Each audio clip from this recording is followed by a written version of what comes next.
Hello, and welcome back for Actual Factual to the Games Done Quick Hotfix and to Out of the Box, the show that believes that if you can watch it, you can run it.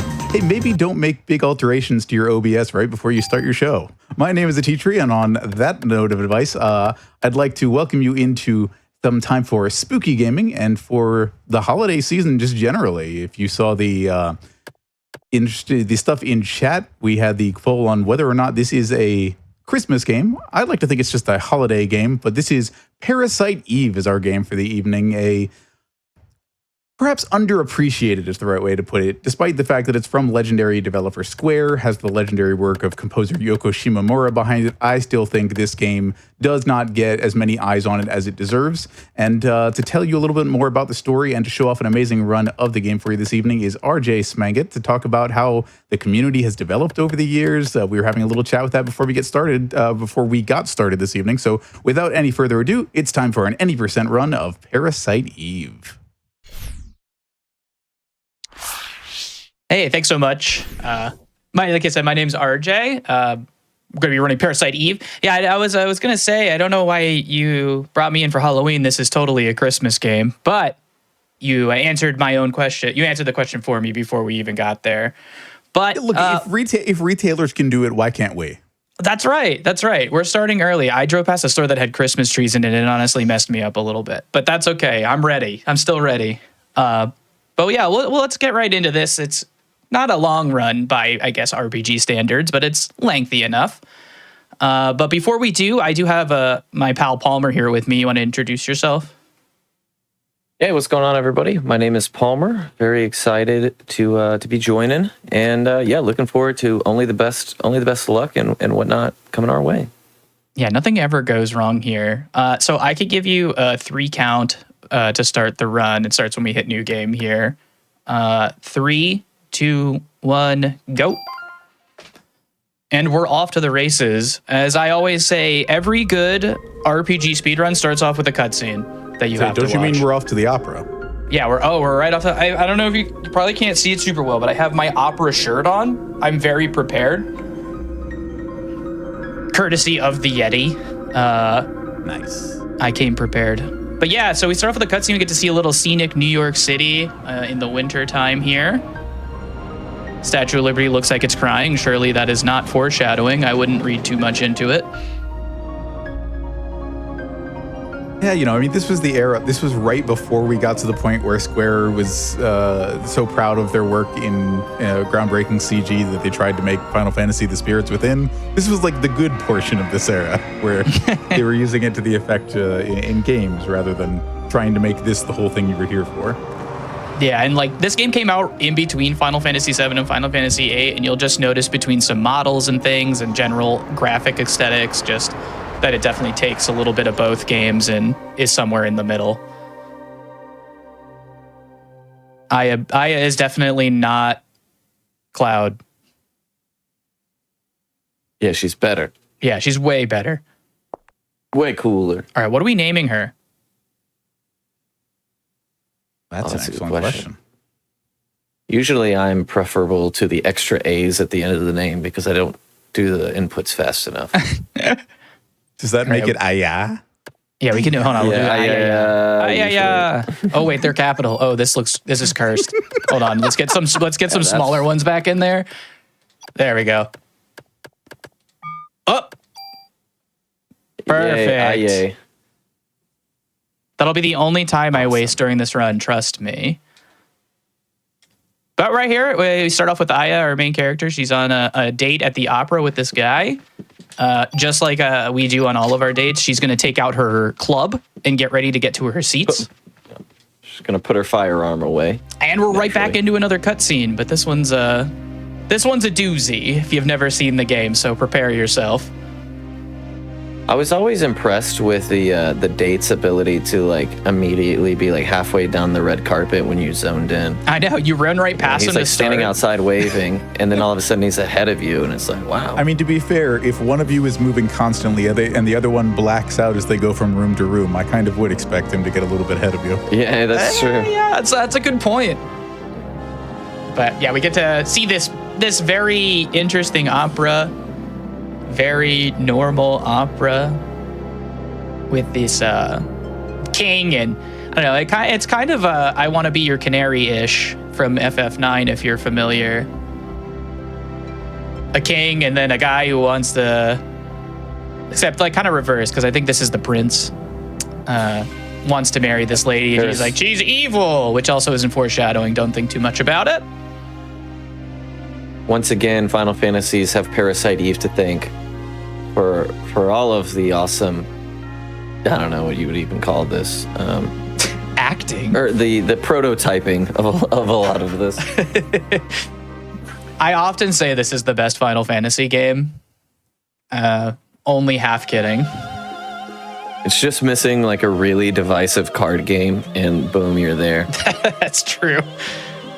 Yeah, there really is a game like that from almost every era of Final Fantasy. Yeah. Whether it be Dragon Warrior, or this, or Lost Odyssey from the 360 era.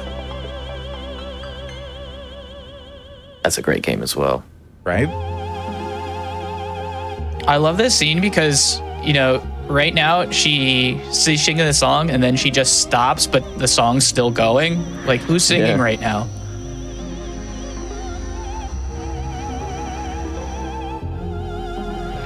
Oh no. It's like when you go to a concert and the people are like, I swear the artist, he looked right at me. Like, we had a moment, we connected. That's what that was right there, basically. All right. Except everybody got to enjoy this moment. Concerts. Yeah. Also, I like the guy Never behind, look. the guy behind Aya who's like, man, these special effects are amazing.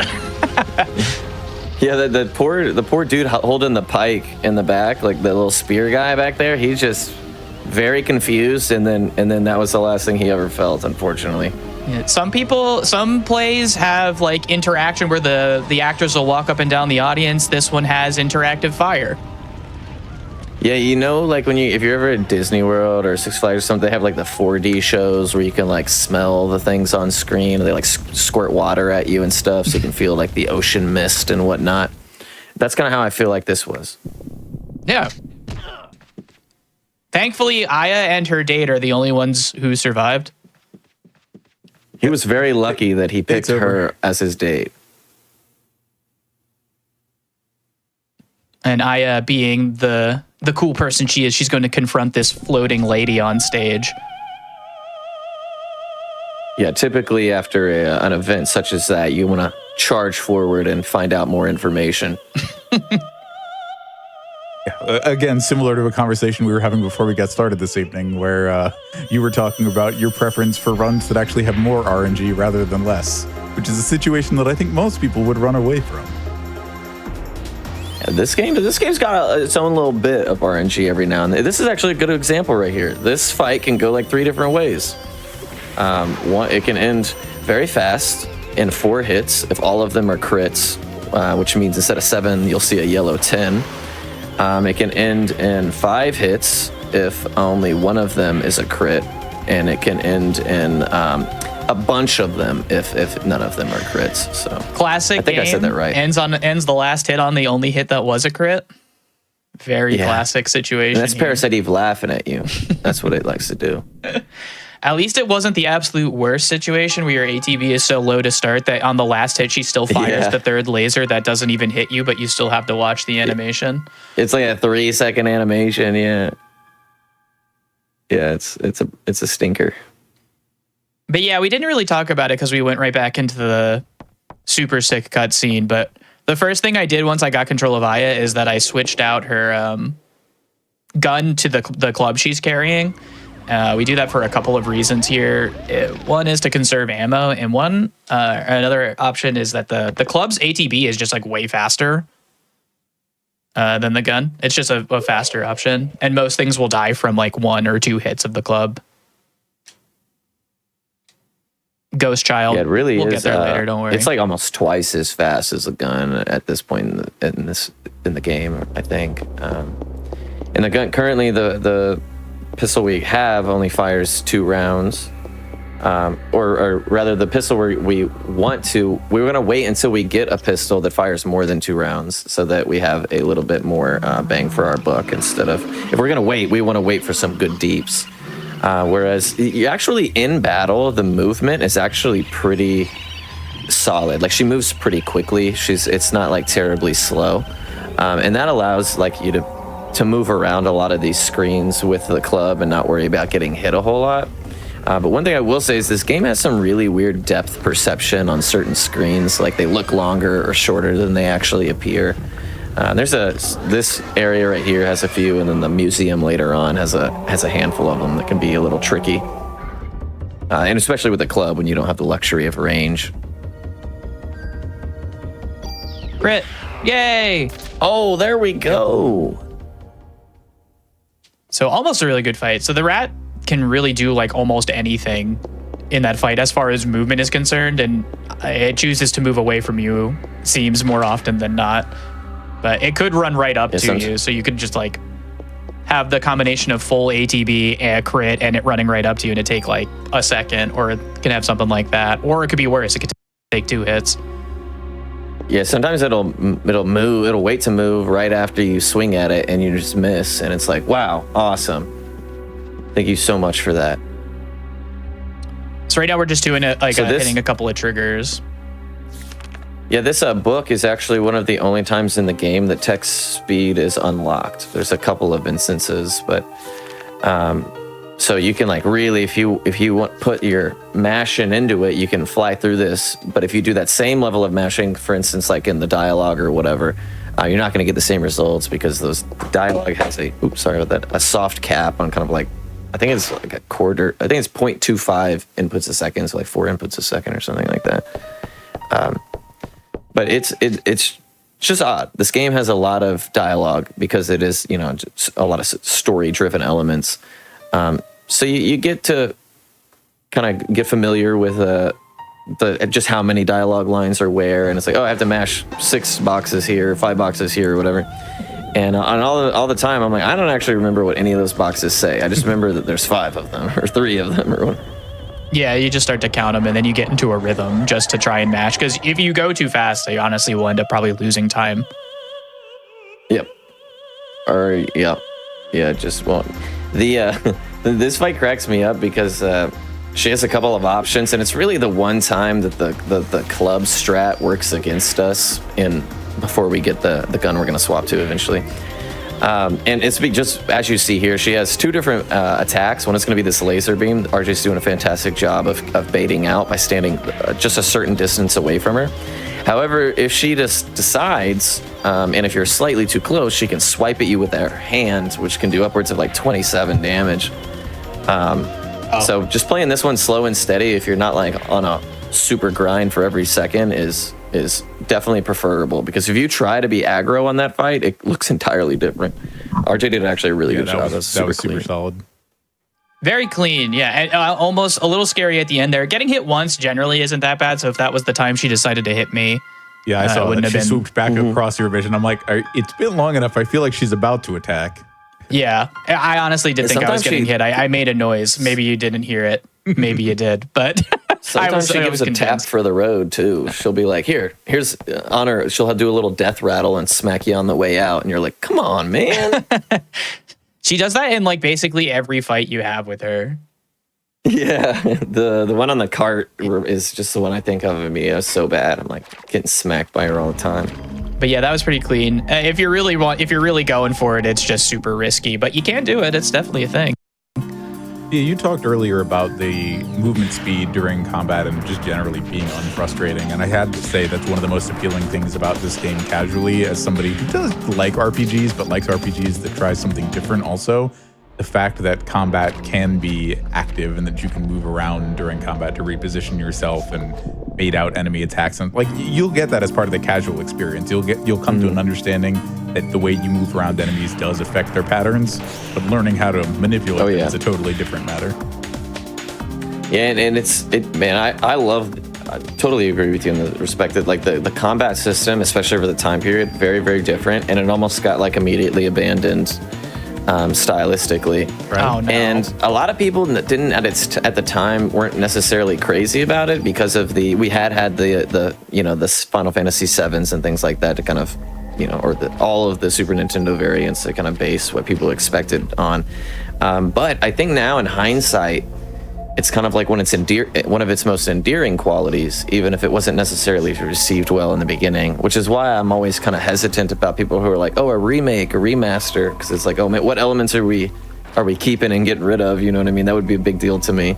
Right. If anything, I could see a team trying to do that, or a spiritual successor going for something almost a little bit more like Final Fantasy VII Remake, which could work in its own way, but I don't think this game's supposed to be that high speed. You know, at that point, you hypothetically make it more of a shooter than an action RPG.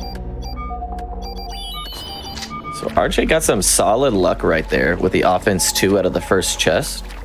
That can be a 1 or a 2, and 2 is more than 1. That's about all you need to know. So I'm gonna give the man some peace here for that 1 skip in the game. I'm taking it super slow. And there it is. He nailed it. Ew. Frog skip achieved. So well done, my friend. The only fight you can skip in the game. Yeah, there's two frogs that spawn there, and they're not particularly difficult or anything like that, but they aren't fast, so it's always nice to get it done. Well, we're coming close to at least the end of the gameplay of day 1. We're about to fight the first boss of the game, the Gator. He is kind of scary. Yeah. And he's a very scary guy. And just back to the offense plus 2, it does make a difference now too. Like there's a couple of different optimizations that have happened over the past couple of years. Like we used to not grab both of those chests if we got a 2 in the first one, but now we grab both of them. And we actually grab an extra gun in day 2 that I'll point out when we get there. And that allows us to potentially one-shot crows earlier, pending that we get a tool as well that is supposed to be an 80-20 drop in favor of the tool, but I don't know. But yeah, so those offense ups are a little more relevant than they used to be. And when the frog skip came around, we actually had to kind of adjust how we do EXP, because it put us, like, we leveled at a different spot, and then, you know, we're like, oh, is that gonna harm our damage at worms, for instance? So yeah, picking up that second offense became a little bit more important around that time period, just to make sure that you weren't missing something from having 1 less fight's worth of EXP by the time you get to the zoo. And did I put the wrong gun on? So great movement so far from my man RJ. He's getting the alligator to kind of turn a certain direction and use its tail animations, as you can see, and that is preferred to that, which is just a good old smackaroo. Oh my god. Oh, he's mad.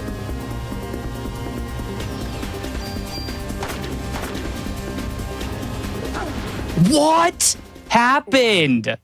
Oh my god. He went off on one. They did go off. That's a tough fight. I don't even know what happened. I was only shooting 2 bullets. Yeah, I don't know either. Unfortunately, we're going to have to start it over. I don't know what happened there. All right, no worries. So it goes. I've actually perfected my commentary since, so thought of some clever things to say. So he's just doing me a solid, my man. Always appreciated. Big apologies. Wow. I actually feel a bit like I cursed you a little bit, because we discussed that right beforehand, and so I'm going to take responsibility for that and apologize to everyone in chat. But hey man, you're not going to get a better example of what this game can look like if you are just running at it. All right, so well, sorry. We'll get to see the first 15 minutes again. Before, and 2, did you equip the 1911? I think I must have put the other pistol, the starter pistol, on. Yeah, I'm not sure. I'd assume so, just because of the difference. But I was like, man, have I not played this game in so long that I misremember how many shots come out of that first gun? Because usually it only takes. I'm surprised it still didn't go to the next phase. It phased over. I thought when you did 2 that it was done. You know what I mean? Yeah. Like, I thought that was when it was phasing. So yeah, I was confused a little bit there as well. Because even the fourth shots of it should have moved it to the next phase. Something weird happened there. Well, we were a little sad that we only got 1 crit on the very first fight. We're gonna give the 4-hit one more try. Yeah, I had to get perfect luck, unfortunately. Yeah. We had to go back. But the cool thing about the game, especially like as you're kind of noticing based on the cutscenes and things like that, is that it does a really good job of kind of like splitting up the timing and the story and whatnot, like very cleanly. So it's like here, your day 1 is ending, and then day 2 is beginning, and like kind of this is what we're doing today. This is kind of what we're after. And for a speed run, that's pretty nice because there's very obvious. Oh yeah, here we go. Oh, we're still doing it. All is right with the world. The great karma has been reset now that the name is correct. There you go. Yeah, this is actually our RNG manip. We excised all the bad luck for the run out early. Yeah, we RNG manip. We have the name we want. We're ready to go. I just made it. That didn't the name feel ends like in I a actually Y. quit. Bad things happen. All right, well, I could feel in my bones that you all loved the opera scene so much that I just wanted to show you it again. It's true. Producer Richard did show it to us a second time at the beginning, but for those who are just coming in and joining us, now we get to see it again. Welcome, everybody, to the beginning of Parasite Eve. Anybody who is late, we waited just for you, and we're glad you're here. So take a seat. My man RJ is about to lead us on an incredible journey with an incredible title that you are seeing for the first time this evening, right now. I still can't believe that. I'm gonna go back and watch and then kick myself. Like we were talking before the run. Something goofy like that always happens to me, and Yeah, you never know. I'll tell you, one time in a marathon, I was at the very end of the game, and I accidentally moved the what was it? I moved the inner 2 and the burst to the Uzi on accident, and then I didn't move the damage. I just basically junked the damage from the T-Rex gun. Or no, because I stripped it. That's what happened. So I didn't get any of the damage buffs. Yeah, it was very, very slow ending, and I was confused the whole way. But when you get to a certain point with menuing in this game, first of all, the menuing is pretty fast, and it allows for like some pretty quick movement. When you get to that muscle memory point, you basically have to rely on the replay to go back and be like, wait, what did I equip, or what did I drop, or what did I use right there? Because like it's open and closed super fast sometimes, So yeah, it's very easy, especially with the lack of forgiveness and related to guns and items and tools and things like that. Very easy to accidentally harm a piece of gear that you might need later on by stripping something from it with a tool or accidentally moving the wrong stats over or something like that. Because we get a very limited amount of tools, and all the guns work a pretty specific way. So, it's super intricate menuing that honestly doesn't really like take center stage in the speedrun. It's kind of a small part, but man, if it is probably like the easiest thing to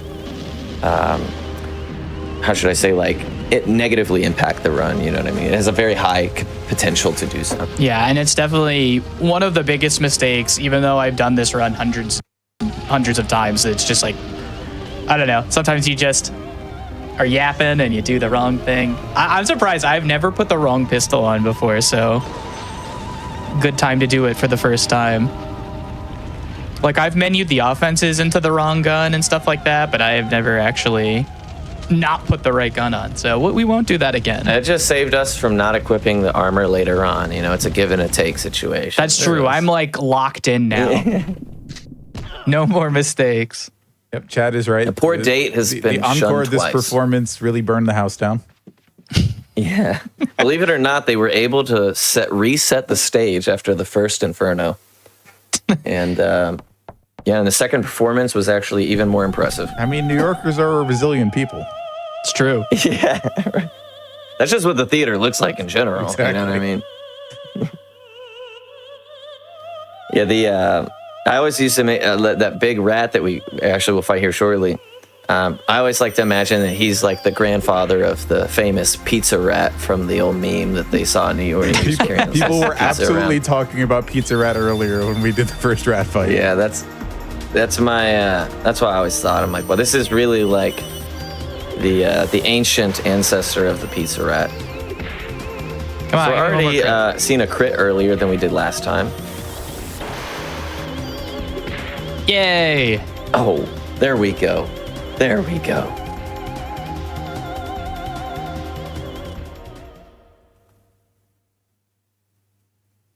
Yeah, you were talking about the cadence for text matching. Am I right to understand that this run/this community also allows for turbo for people who want it?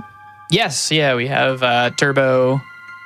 We allow turbo. We have specific categories for it, and emulators are allowed as well. Like, because getting a PS TV, and we were discussing that prior to this too. Getting a PS TV, which is what I'm currently running on, is pretty expensive. Retro stuff in general is just expensive at this point. So, if you want to run this game and you want to use anything like that, like we have a lot of ways to get into it and ways to make it more comfortable and enjoyable, however you'd like. I used to tell people if you can get it to run on your Samsung smart fridge, you can put it on the leaderboard. You know what I'm saying? Like, we're not really super. You're probably not going to have a whole lot of load time advantage. Unless you do, then you might change the world. You know what I mean? We all might be out buying Samsung smart fridges. So I don't know. Somebody absolutely would.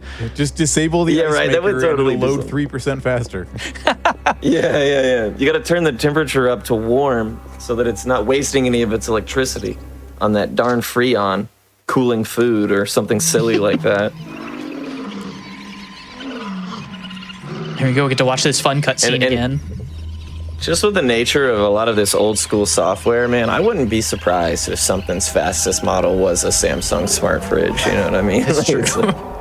Some weird, obscure title with some spaghetti code that just runs really, really well on whatever they go, or some Raspberry Pi or something they got back Turns out there. the emulator just thinks that the smart fridge has like a 16 times CD drive in it. I don't know why. Yeah. They got a 4090 in that boy. Exactly. Comment from chat saying Washing machine RNG. And now I'm just thinking of playing it on a Waka cabinet, the arcade rhythm cabinet that looks like a washing machine. Yeah. Man, I just, the possibilities are now endless. I gotta go hop in my car and see if I can get it to work on like my dashboard. True. And hey, if you're That would make excited- the school pickup line much easier. If you're excited for the possibility of trying to play games with friends on weird setups, including but not limited to arcade machines, I do want to let you know that Awesome Games Done Quick 2026 will be live in Pittsburgh from January 4th to the 10th. Registration is currently open, so you can register now if you want to experience the event in person. And if you're sure you're going and you want a little extra to show off, you can upgrade to a foil badge by November 1st. So head on over to gdq.gg for more information about that. Hope to see you there. Speedrun marathons, I will say that their badges are like far and away one of the most memorable things of every event I've ever been to. I think I've kept all of them.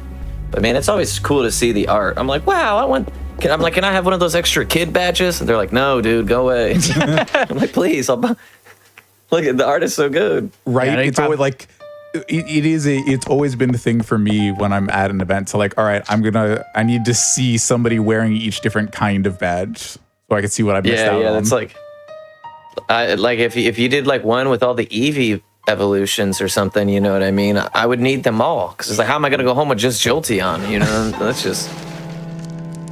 If people ever did that, you could sell them on eBay for like thousands of dollars. The Pokemon card market is a wild place now. Right. I do have all of my badges behind me, but I think the camera has probably cut Does them the off. fact that the badge have your username on it potentially make it more or less valuable in the speculative market? Definitely makes mine less valuable.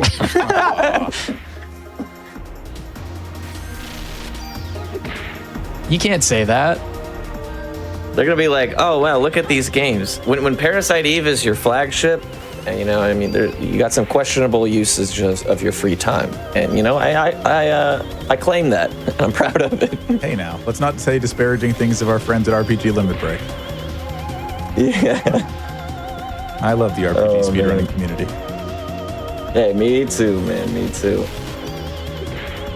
I can't. I can't imagine running things other than RPGs, to be honest. Like, I don't know, I don't want to speak for anybody else who runs RPGs or whatever, but it's what I grew up on. So like instinctively, it's kind of like how games make sense to me. I don't know. So like when I route, when I speed run or whatever, it's just like my wheelhouse. Whereas if somebody tried to be like, hey, try Cuphead out or something like that, man, I could not imagine.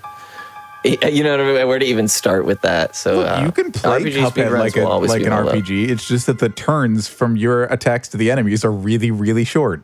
Really fast turns. Yeah, really fast. Yeah, that's why. Man, what was that awesome?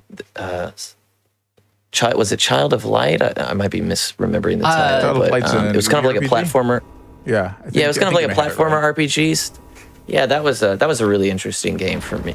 It was good for someone like me. But RJ, what about you? Are you what made you speedrun RPG specifically? Is it you grew up loving RPGs? It's just what you had on your shelf behind you? What do you think is the vibe for that? Like, how did you end up here, my friend? Well, I did really enjoy RPGs as a kid. It's been one of my favorite genres. Either RPGs or survival horror games, which is probably making a lot more sense how I ended up at this game. Yep, this is a good crossroads between those two things. Yeah, but what really got me into speedrunning RPGs is I saw the FF9 speedrun at GDQ. I think it was, I don't know if it was ADGQ or SGDQ, but whenever FF9 was in GDQ with Mutsuki, Toju, and whatnot. And I was like, that looks like, because they were just chilling. And I was like, that looks like so much fun to just sit there and yap for hours with whatever's happening in the background. And I was like, I want to get into that. So yeah, that would have been A19, which was actually the first one I attended in person. Nice. Yeah, I'm the same way. There's times in my life where I've decided not to continue either routing or practicing a speed game based on the fact that it didn't have enough downtime. I'm like, how am I supposed to talk to chat while I'm doing this? You know what I mean? Like, yeah, I'm really big on the social aspect of the whole thing. Yeah, I totally understand. And totally to that point on that social aspect, there is nothing quite as sweet as when you get to go to a Limit Break or a GDQ or whatever, and you're just surrounded by people who love, not just these games, which in my case are oftentimes very niche, but just the speedrunning them in general, which is, niche on top of niche a lot of times. So right, we definitely it's just so nice to be around your people. Yeah, we have the right gun this time. Yeah, he was not missing that one. But yeah, no, you're absolutely right. Like, it's a great icebreaker. But even if you aren't able to join us there in Pittsburgh, if you're looking to get more involved in the GDQ community, you can do things like joining the official Games Done Quick Discord. You can add the Hotfix role to stay on top of what Hotfix shows are available for the week. You can chat with other speedrun fans, and including but not limited to the staff, and a lot more. So if you're interested in that, !Discord in the Twitch chat for an invite. So we've learned from our mistakes, and I have saved. I fully intended to save the first time, but this game is just on such autopilot for me. I ran right past it without even thinking about it. I'm not going to lie to you. I forgot there was even a phone in that door switch. I know, it's a door switch and a phone. I've done this game in so many marathons, just shaking in fear at the alligator fight, and that would have, man, I can't believe that's there. I forgot. It is kind of odd that it's two different. It's like a thing you need to push to progress the game, but you could also just save there too. It's like, man, the New York City sewer facilities are really figuring it out. Yeah, the telecommunications capabilities in the sewers, very sophisticated for some reason. That's because they're using electrically charged alligators. Yeah. If somebody goes down there to feed them radiation or something at something. I like how she does this. She's like, I'm not dealing with you, man. I'm going to make this alligator a thing and just leave. Yeah, and that's actually kind of a funny theme throughout the... That's kind of a funny thing throughout the game entirely, is that she will just use this goo to kind of spawn like these really impressive creatures who genetically do things that they would not be able to do in nature, like a fire-breathing T-Rex, a laser alligator, you know what I mean? So... hey, look, you're going to find out that this theme is mitochondria. From a different time or a different timeline. You can't tell me for sure that the Thunder Gator isn't real. I've never been to a New York City sewer, so you know what I mean? I'm going to have to defer to the experts on that one. That's fair. Okay. What a time we're having.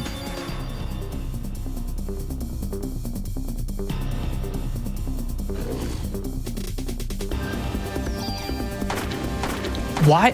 How was the first one a 2? This is very Yeah, that was a confusing. little unlucky. Just gonna keep healing. We're scuffing this out now. We're playing it safe. Hey, now by all means. Yeah, this is the spite. Not the salty run back, the spiteful run back. The salty run The back. Gator's like, you thought I was finished? Love it. Okay, we transitioned that. I couldn't even explain to you what happened. This is so The that second phase. I was gonna say that was sorry, go a ahead. good instance of the depth perception that Palmer has been talking about. How I hit the first shot was a glancing shot, but the others were just full contact. Very strange. Yeah, and it's tricky too because at the same time, the game has a functionality pretty unique to it. We call contact damage. I don't know what the game calls it, but anytime that Aya bumps into something that she's fighting, she'll take a small percentage of her HP. It's usually like anywhere from 4 damage early on upwards to like you can do a little bit more later in the game. But the biggest thing is it creates almost like a little hit stun. You get like a quarter second of hit stun, and that can obviously make you susceptible to being unable to dodge projectiles and things like that might be coming your way. So there is a fine line you kind of have to ride between being close enough to make sure that everything's landing and your accuracy is in good shape, while also not being so close that you bump into it. And it sounds easier than it is because a lot of hitboxes in this game are famously not one hundo. You know what I mean? They're you can run into some walls on accident and be completely in open space and things like that. So there is a fair bit of trial and error in that. So if you're ever trying to learn the speed run and you just bounce off of them or something like that, that should be that way. You know what I mean? And that's something that you can actually kind of use to your advantage at certain points in the game as well. So I'll kind of wait for us to get there. But congratulations, my man. Day 1 in the books. Daniel driving at light speed. and the beautiful New York City skyline. Yeah, just as we drew it up, completely scuffed alligator fight. The thing that messed me up there was the second attack. The gator didn't move at all before attacking again, Yep. and I just froze. I was like, "What is he doing?" And then he started shooting me. And then I had that weird turn of glancing blow shots where I was close. I thought I was close enough, but I wasn't. But we didn't die this time, and that's all that matters.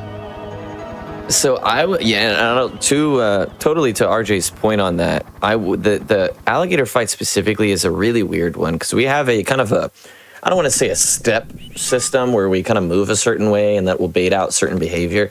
But that's kind of how it works, right? But even if you do it like that, it doesn't always give you that intended behavior. In fact, there's sometimes where it's like hitbox can spawn in kind of like stuck in the door, like behind it. And you can run in and it just, from where it's standing, just starts throwing missiles at you. And it's, it's just a weird little fight. And it really, it's the last kind of confusing, clinching fight like that for a while, at least in the marathon rounds where we have, the ability to save and some revives and things like that we wouldn't necessarily pick up in the typical speedrun round.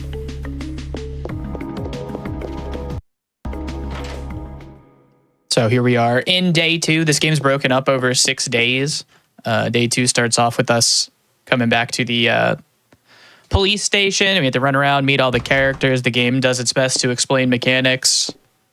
A lot of people have trouble with some of the mechanics of the game because, in my opinion, it isn't very well explained. But we do get introduced to all of these fun characters and what they do for us, and we'll be getting guns, picking up chests, all sorts of things. I don't know if it's a Square Enix thing or just Square at the time or whatever, or a RPGs of the era kind of thing, but you quite literally have to do like all of day 1 before it's like, great job. Now here's the tutorial. And it's like, what is that for? You know what I mean? Like, I don't understand that. But that happens actually in a lot of video games if you think about it, like RPGs that I played personally, where I'm like, there's no fairy at the beginning that pops up and is like, use up and down to move up and down and left and right. You know, none of that simplistic stuff. You're quite literally thrust into a burning theater and expected to jump through some holes and fight some alligators. Yeah, you start in, and then once you do that, they give you just what you need to know to get by. You know, it's a great way to set the tone without having to start you into the mechanics immediately. Because I guess they can figure, for sure, they figure you have a certain facility with RPGs generally, even though this one is kind of different comparatively. I do enjoy games and trust their players to know a certain amount about how to play them. For sure. And I find myself now with modern games that do have tutorials popping right up, just mashing right through them, right? And then I go back and I'm like, oh man, I should have read something about this one thing I can't quite understand. So yeah, I like to, it's an interesting observation. I definitely have games of this time period, but at the same time, I do probably agree that I might prefer it, right? There's a level of respect of your intelligence there, I think, where it's like, and it's really just if you can't figure out, hey, they started you off with a simple battle. The enemy attacks very slowly up on the stage. You can get a sense for walking around. It's kind of like the early Mega Man games where they would always show you a hazard and let you like fail it and just fall like to the bottom of a screen before they did it in a way where if you fell, you'd fall into a pit. So they gave you a low pressure way to learn the ropes before putting you into more difficult situations.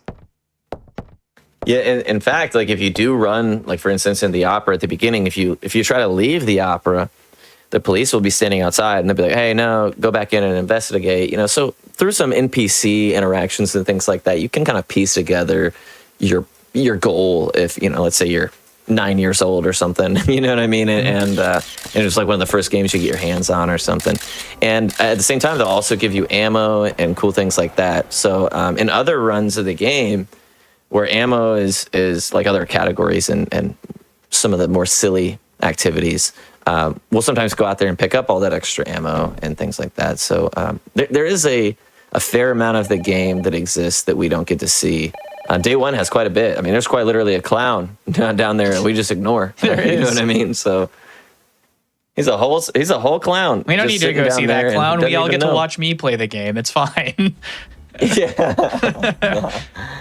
Yeah, and he, I just like to think he's just still sitting there, man. He doesn't even know the fire happened. Yeah, it's kind of true. It's like everybody always says, for some reason, Aya and her date are the only ones who survive. But if you know, you know. That clown is still there. Yeah, so Parasite Eve 4, when it does drop, don't be surprised if the main character is a little clowny. That would be the wackiest thing ever. They're like, we're bringing the game back. That would make B so upset.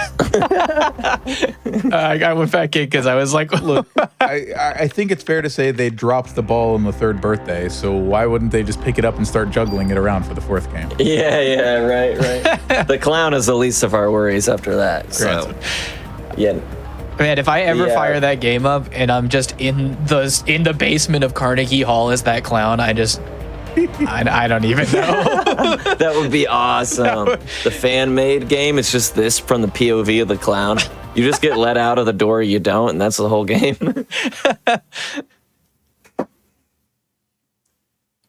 But yeah, so the beginning of this game is a lot of exposition. We are currently investigating leads about what happened. There's a whole press conference where Aya wasn't supposed to say anything, but then she did anyway. And Chief Baker, the guy who kind of looks like a big thumb, was pretty mad about it. But now we're going to a museum to talk to this scientist. Because I think, I don't remember the exact plot of like how they get to this place, but I think because they heard the word mitochondria, they get sent here to talk to this scientist. Yeah, basically. Right. They're in their little news thing. They're basically talking about like, oh, this theater caught fire. We're investigating. We think it was arson, blah, blah, blah. And they're telling her, do not tell people it was flying magic monsters, please. And she basically is like, it was this lady named Eve. She mentioned mitochondria. So there's this weird guy, Clamp. And he happened to, I guess, be watching the TV, seeing that news conference. He calls them, is like, "Yo, come meet me," and you go meet him. And I don't really understand Clamp's role at the museum because he's not an archaeologist or anything like that. He's like a biology doctor or something. He's like a microbiologist. Yeah, I don't know. I don't even know what his title would be. He just has some magnifying glass and a blinking computer screen. So like, that's what everybody's computer looked like in the 90s. You put a white coat on anybody like that, especially in a game of this time period, and it's like, boom, like smart person. You know what I mean? Like doctor. Yeah, this guy, scientist, something. You know, that's all it took. This guy who's totally not Hojo. Yeah, exactly. Yeah, and the clamp is actually, so I mentioned earlier the cutscene or the ability to mash text gets kind of upped, like you can mash faster in certain sections. Anytime we deal with clamp, his interactions are allowed to be sped up or you know, you can mash that dialogue options more quickly. Like if you're really looking, you can notice it too, just like staring at it, it'll speed up when we're going back and forth with him. Yeah. Yeah, and just in general, anytime you see him, it's usually like a handful of text is coming. He's pretty much like a story driver. And yeah, it just can be frustrating sometimes to come and talk to this guy. Anytime you're coming to the museum, you come here a couple of times, you know you're in for it. Yep. Yeah, so essentially, just for the sake of where we're at in story, kind of like what we talked about, we caught up, or we went to the opera, things caught fire. We obviously locked eyes with Melissa, the singer, the name of the singer. We read the diary and retrieved that key while we're in that diary. She kind of talked about like, oh, I've been feeling, weird and I've got this going on. She talked about like her next show and stuff like that. And that, it's kind of like painting this picture for you. You obviously fight, the Eve version of her when she kind of splinters into more of that form. I chase her to the sewer and she escapes. So now we're just trying to get as much information as we can. And really the only thing we know is mitochondria. And that's not going to change much throughout the majority of the game. They've really taken some creative liberties with what mitochondria is responsible for on a biological level. And they use that to explain away most things in this game. Yeah, look, which is totally cool. It was the predecessor to Hearts and Memories in Kingdom Hearts later on. Yeah. I like the evidence they have written down on the board. They just write Melissa, Eve, DNA, Mito. It's like whatever. They're like, just write it on the board. Some random stock photo of just a redheaded lady, and then like, what is it, a map of Vice City or something? Like.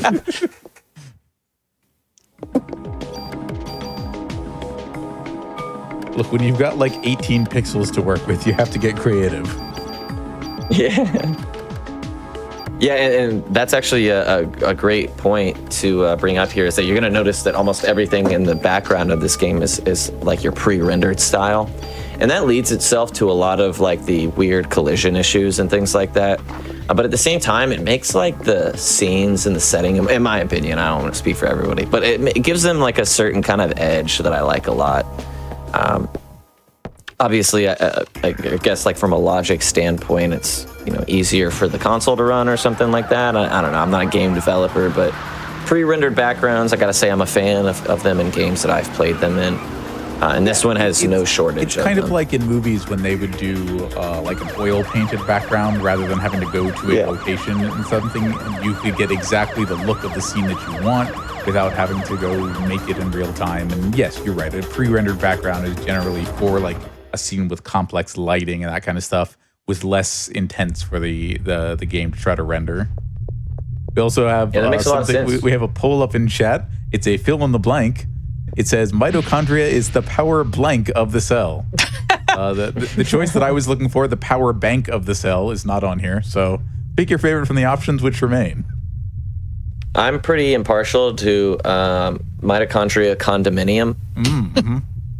The power condo of the cell. The power condo.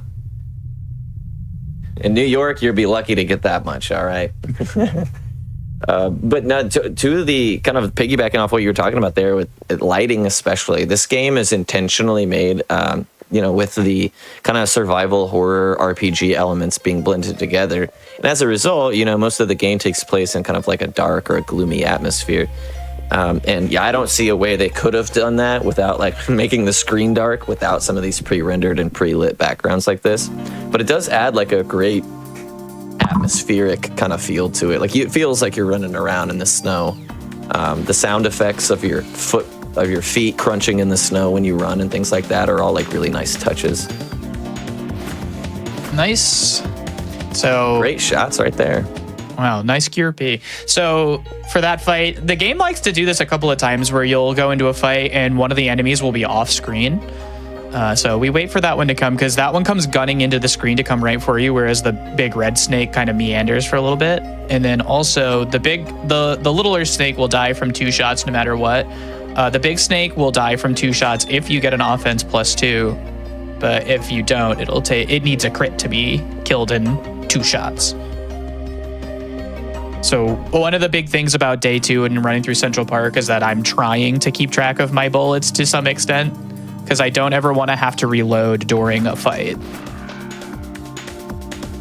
Yeah, the game has a really clean reload mechanism. If you end a fight with 0 ammo, it'll reload for you, right? Or if you have 2 bullets left and you shoot them and that takes you down to 0, you'll just reload automatically. But if you're ever shooting 1 bullet and it's a 2-shot, firearm of whatever you're using, then you'll actively have a reload animation and then fire the other shot. And on top of being slow, it also roots you in place for quite a while that animation takes place. So sometimes you can just be smacked by a lot of stuff, unfortunately, and not be expecting it.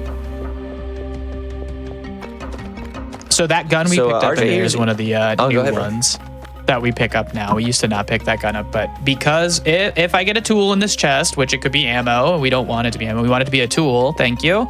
We can take that gun that we just got, take the stats from it and put it into it, and in this next fight, we'll be fighting a monkey and 2 birds. We can kill the monkey with a crit in one turn, which is kind of relevant. So see, there's the monkey. Somebody in chat mentioned. Yeah, I've always called them like boomerang guys until somebody was like, yeah, those are monkeys. And I was like, well, don't lie. Do something, man. That's not what that is. What are you doing? Wow. Why isn't he attacking? He's trying to bait an animation, but because of so when a character can't move completely to you, they won't attack you. So what's happening is the birds are trying to get to RJ here, and they're impeding the monkey's ability to reach him, which is making him never trigger his attack animation. That is really just a bizarre little pile they had right there. I've never seen that before. I hate saying that, but it's true. I had the circus music playing in my head as that was happening. Yeah, honestly, I was like, well, does that mean that like they're technically helping you, even though it's slowing you? You know what I mean? Like it's there's a couple times I could have just like teed off and shot him forever ago. This is pretty. Yeah, maybe. I don't know. But you say that, and as soon as you do, all of a sudden your hitbox changes, and then they can reach you, and then you get smacked anyways, and it's like, oh, here we go. Every time that you feel like this game is giving you a solid, you got to be really suspicious of that solid. You know what I mean? No good deed goes unpunished, as they say. Yeah, it's like, Or in this case, no good RNG. Yeah, exactly. So another big thing, at least RNG-wise, about the day here is the fact that we start every fight with like a random amount of ATB. It could be very close to full or very close to empty. Very close to empty usually results in some sort of awkward fight. Like for instance, in that last one, in every fight, we want to finish as close to the edge of the screen where we'll be heading next as possible. But because I got stuck where I wasn't going to try and run past the crow and just get dinged for 14 damage for no reason. So I'm like, whatever, we'll just take the time loss. But ATB starting point is a big deal in this day. Yeah, this is kind of where the game starts to ramp up in terms of like the what you got to kind of be micromanaging in your noggin. because you have ammo. You have, once you do level, you want to make sure that you use your BP or whatever, and then you have the revives you can pick up, and you kind of have to commit to that if you're going to lose that time in order to, you know, have that safety in your route. There's the fight at the end. There's actually 2 pretty serious fights, you know, back to back at the end of this day, and kind of like RJ was saying, a lot of it you can play an amazing day 2, and just get terrible ATB in the fights where it matters most, like the 4-bird fight that's coming up is a big one, or worms or something like that, and you know what I mean, just not have a great time purely based on what the game gave you and no real mistake of your own. Or you could have a terrible it's a pretty being in a performance and being turned into a large mass of strawberry jelly. Yeah, exactly.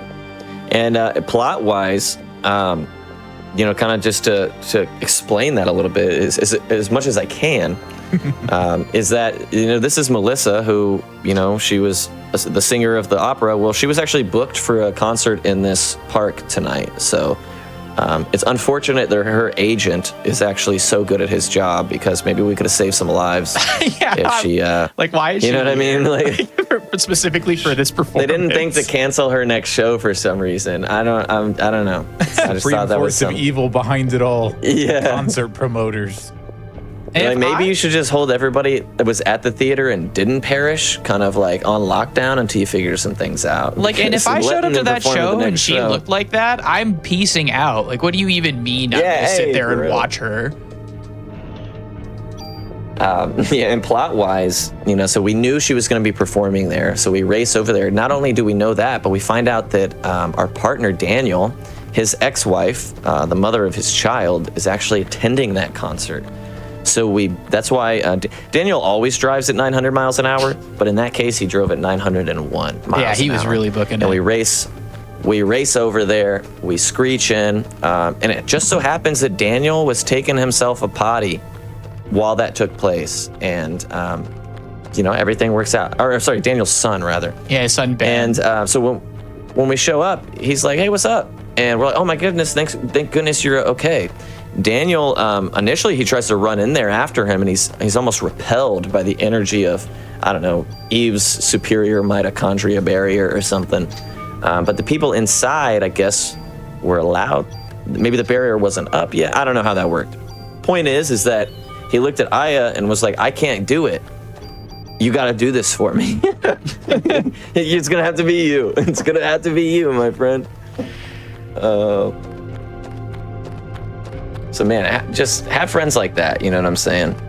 That'll run into the park to save your child, who has already been saved, mind you. I was wondering which you meant. Like, have friends that ask you to go in on their behalf because they can't do it, or hey, be the friend that you can lean on when you need them to go chase down some kind of ancient evil. Yeah, be that person in your friends' lives. You know what I mean?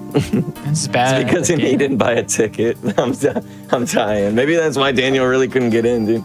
Eve was very strict about her bookkeeping. So this is kind of an example like of Indiana Jones. No ticket. Yeah. This is kind of an example of one of the poor ATB spots RJ was talking about. If you end up with really good ATB in this fight, you can just mash some quick attacks, and if you're lucky, you can kill one of the 4 birds right away. If you start with really poor ATB, all of a sudden all 4 of them are swarming around you, and you got to figure out oh man, what am I gonna do?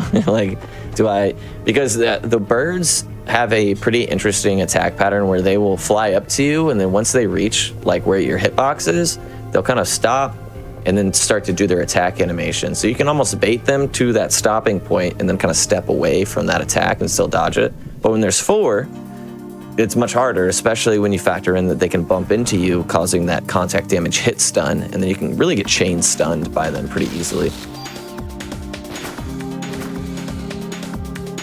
Here's another fight where ATB can be annoying, because if you can't kill the snakes fast enough and one of them does hit you, the poison at this point in the game is actually unfathomable. It does so much damage.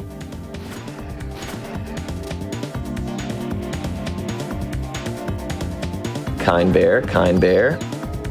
Nice, not so bad. Yeah, we got, there's some contact damage from it being dead. Oh, wow. One for the road. And I'm playing the super safe and just healing because the ATB has been bad in every single fight so far, and especially this one. If these two just decide to throw their what I'm gonna assume is bananas at you, you could just die. Oh, bad load. That was on me. Unlucky. That was on me. I knew I shot. Oh. All right, hold on. All right, there we go.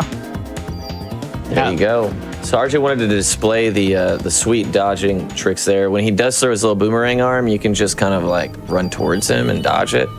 Now, when there's two of them throwing from opposite ends, that becomes a little bit trickier.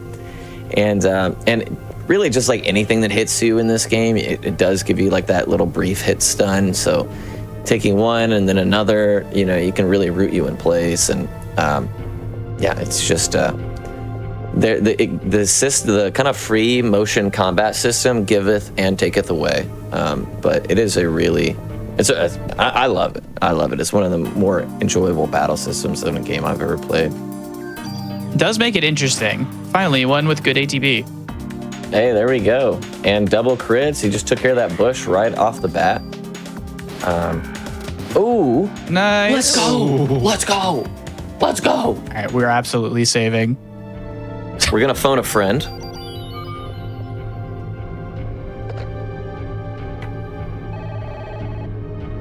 And really, really true to the time period, and something I kind of like about the game, even though it is horribly slow and inefficient, the saving system in this game being like payphones and stuff like that is kind of neat. You know what I mean? We didn't have cell phones or anything at this point in time, so it's almost like, wow, that's what those are for. You know what I mean? And yeah. It's pretty neat. But you have to kind of train yourself to be looking around for telephones, as opposed to like, some spiral globe that's spinning in the corner in front of an inn or something like that.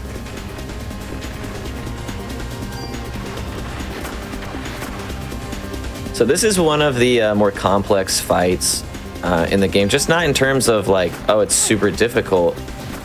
What? But in terms of the fact that it can be, it can just be hard on your resources and a little random. Like if they can pop up and decide to attack, or pop up and not attack, in which case they'll just kind of sit there. And if they do that too often, it will kind of upset their timing.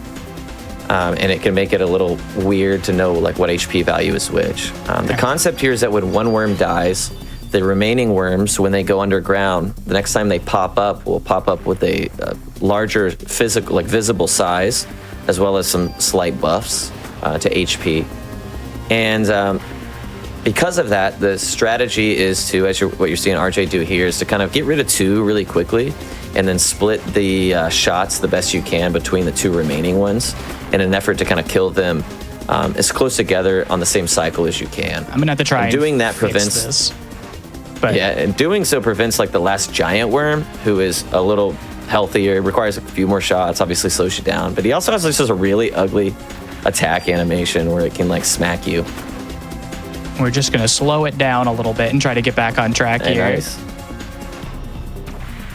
So my headcanon for this fight now is that it's not actually 4 worms, it's 1 worm all along, and they just redistribute the mass each time one of them. Yeah, it's just that would be hilarious. I'd love to see like the X-ray version. Yeah, the body of the ground as they come and go. He's just all twisted up under there. Here we go. Correction. Great job on RJ.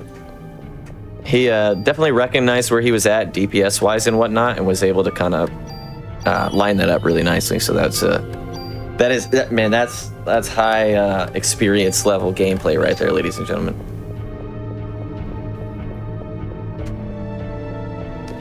You did miss the giant worm, which is definitely preferred from a runner's standpoint. But if you are playing against it, like on a casual play or whatever, I think my personal best thing to do is kind of like stand on the right side of the screen, and then when he kind of starts his animation, I run all the way to the left and hope it doesn't hit me.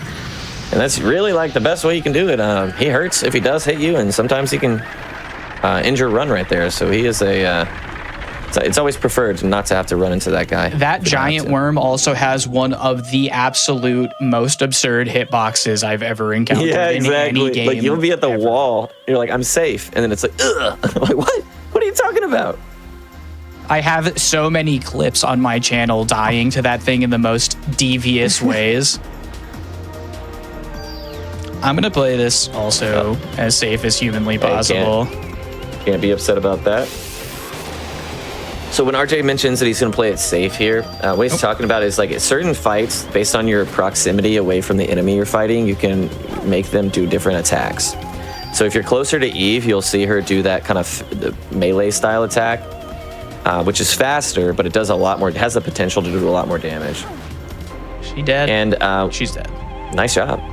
And the other one is to stand further away from her and have her go up in the sky, launch that kind of projectile that's easier to dodge, but you have to wait for that animation to go up and down. And honestly, what was funny is I take that lightning bolt.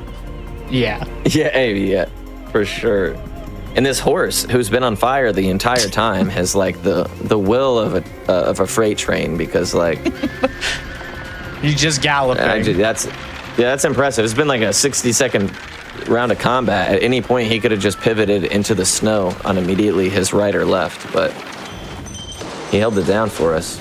And honestly, like at no point did I try to have her melee me. There is just nothing you can do about it if she wants to. So as long as she goes up once, I usually feel pretty comfortable. Like, you can take a few hits.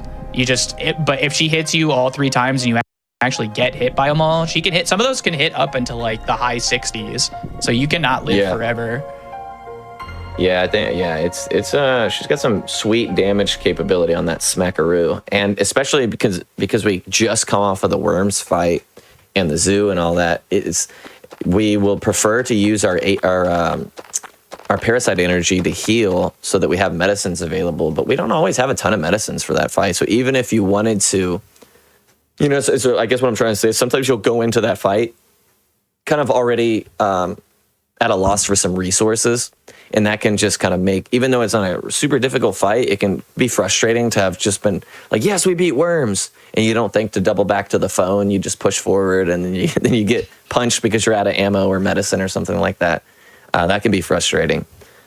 So this game actually, I think, goes out of its way to try to make you game over a couple times. There's a few times in the game where I'm like, I felt like you were just trying to make people see the end screen. You know what I mean? Rude.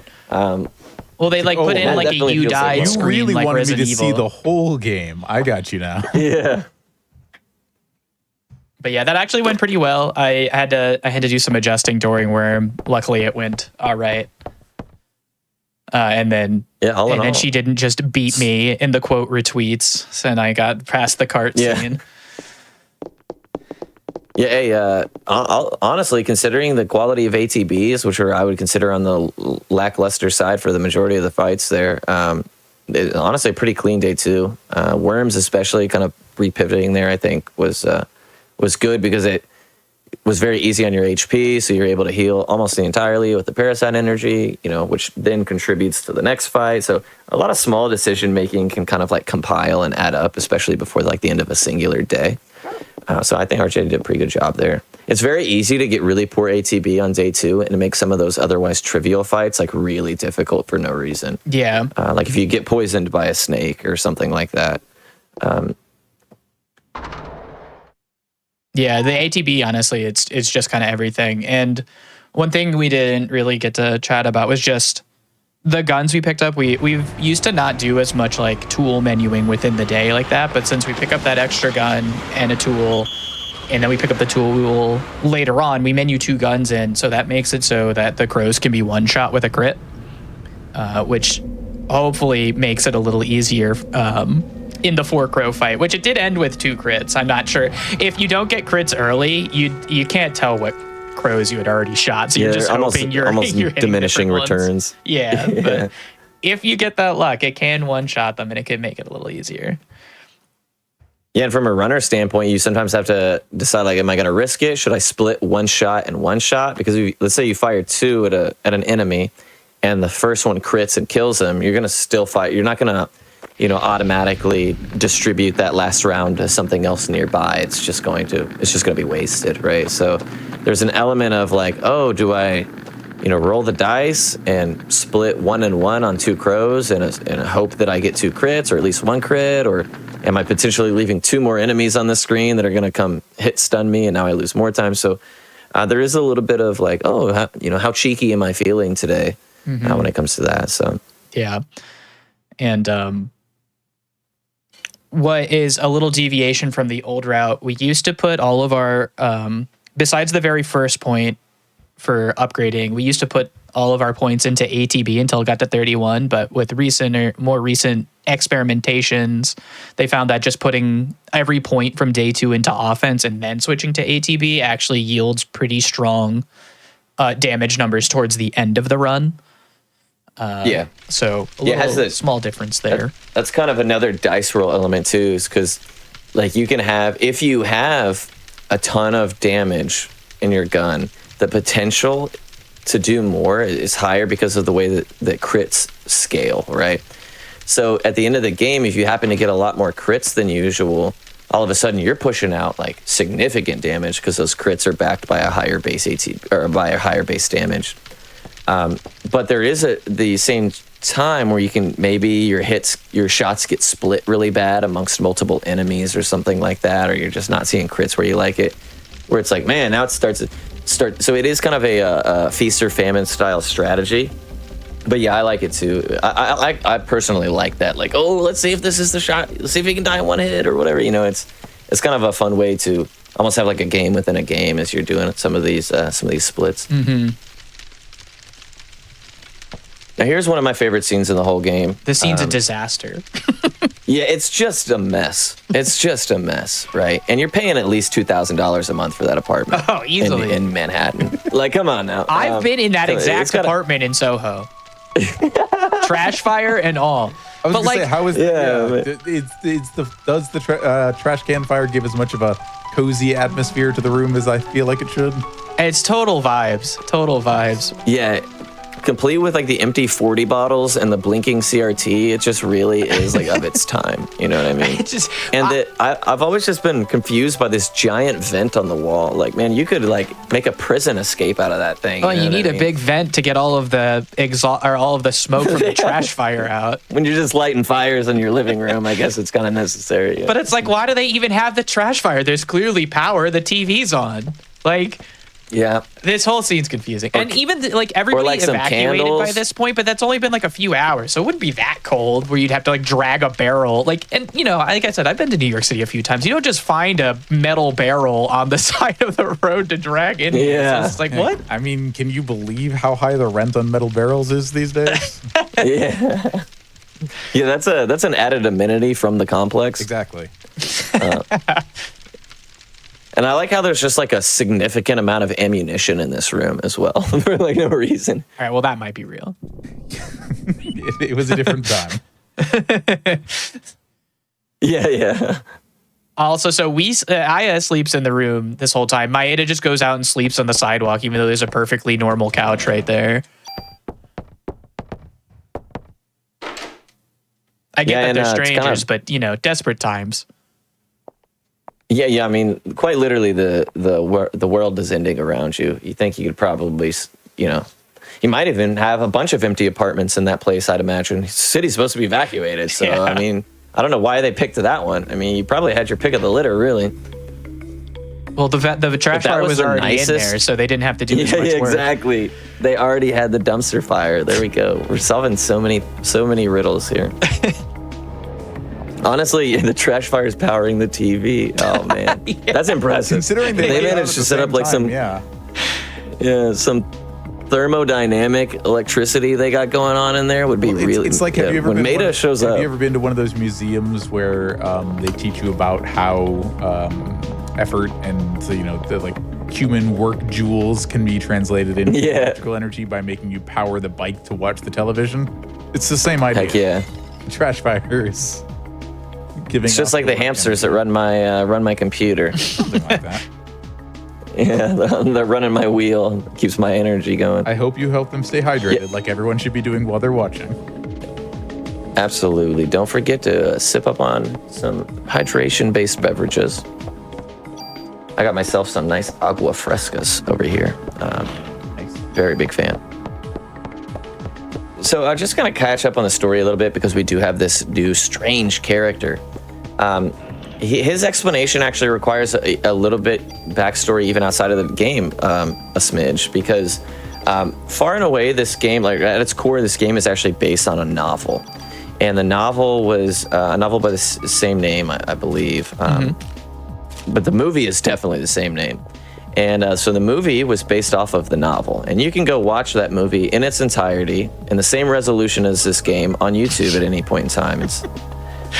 It is a very interesting game, or a movie rather.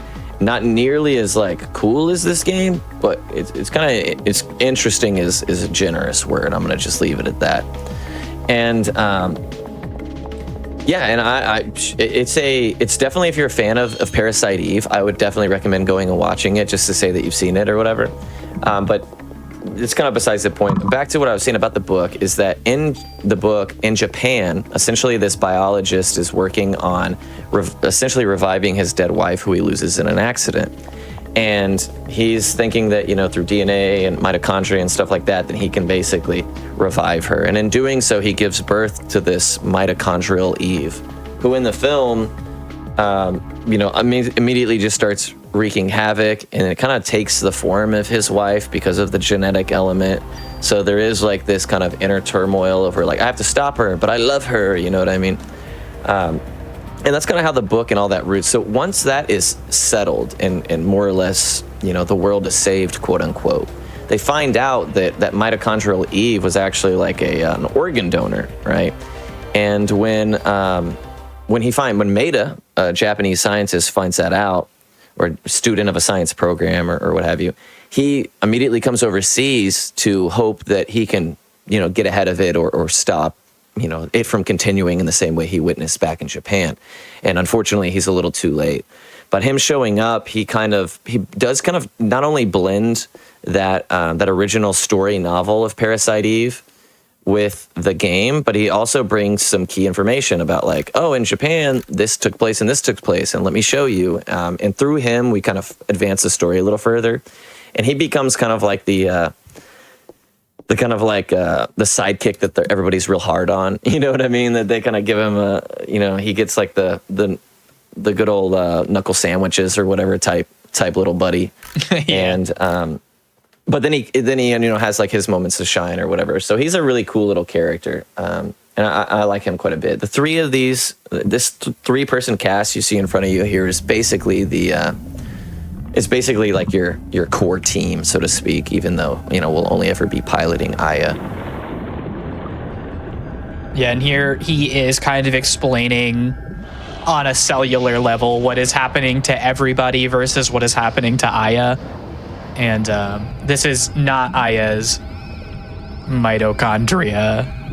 Yeah, so this is normal people's mitochondria getting tainted by the mitochondrial Eve stuff. But what's even more impressive is that this is like a science lab microscope. How are they seeing these things at like an atomic level? I'm just bewildered. Look at it. I mean, it's just sitting on the table right there. Yeah.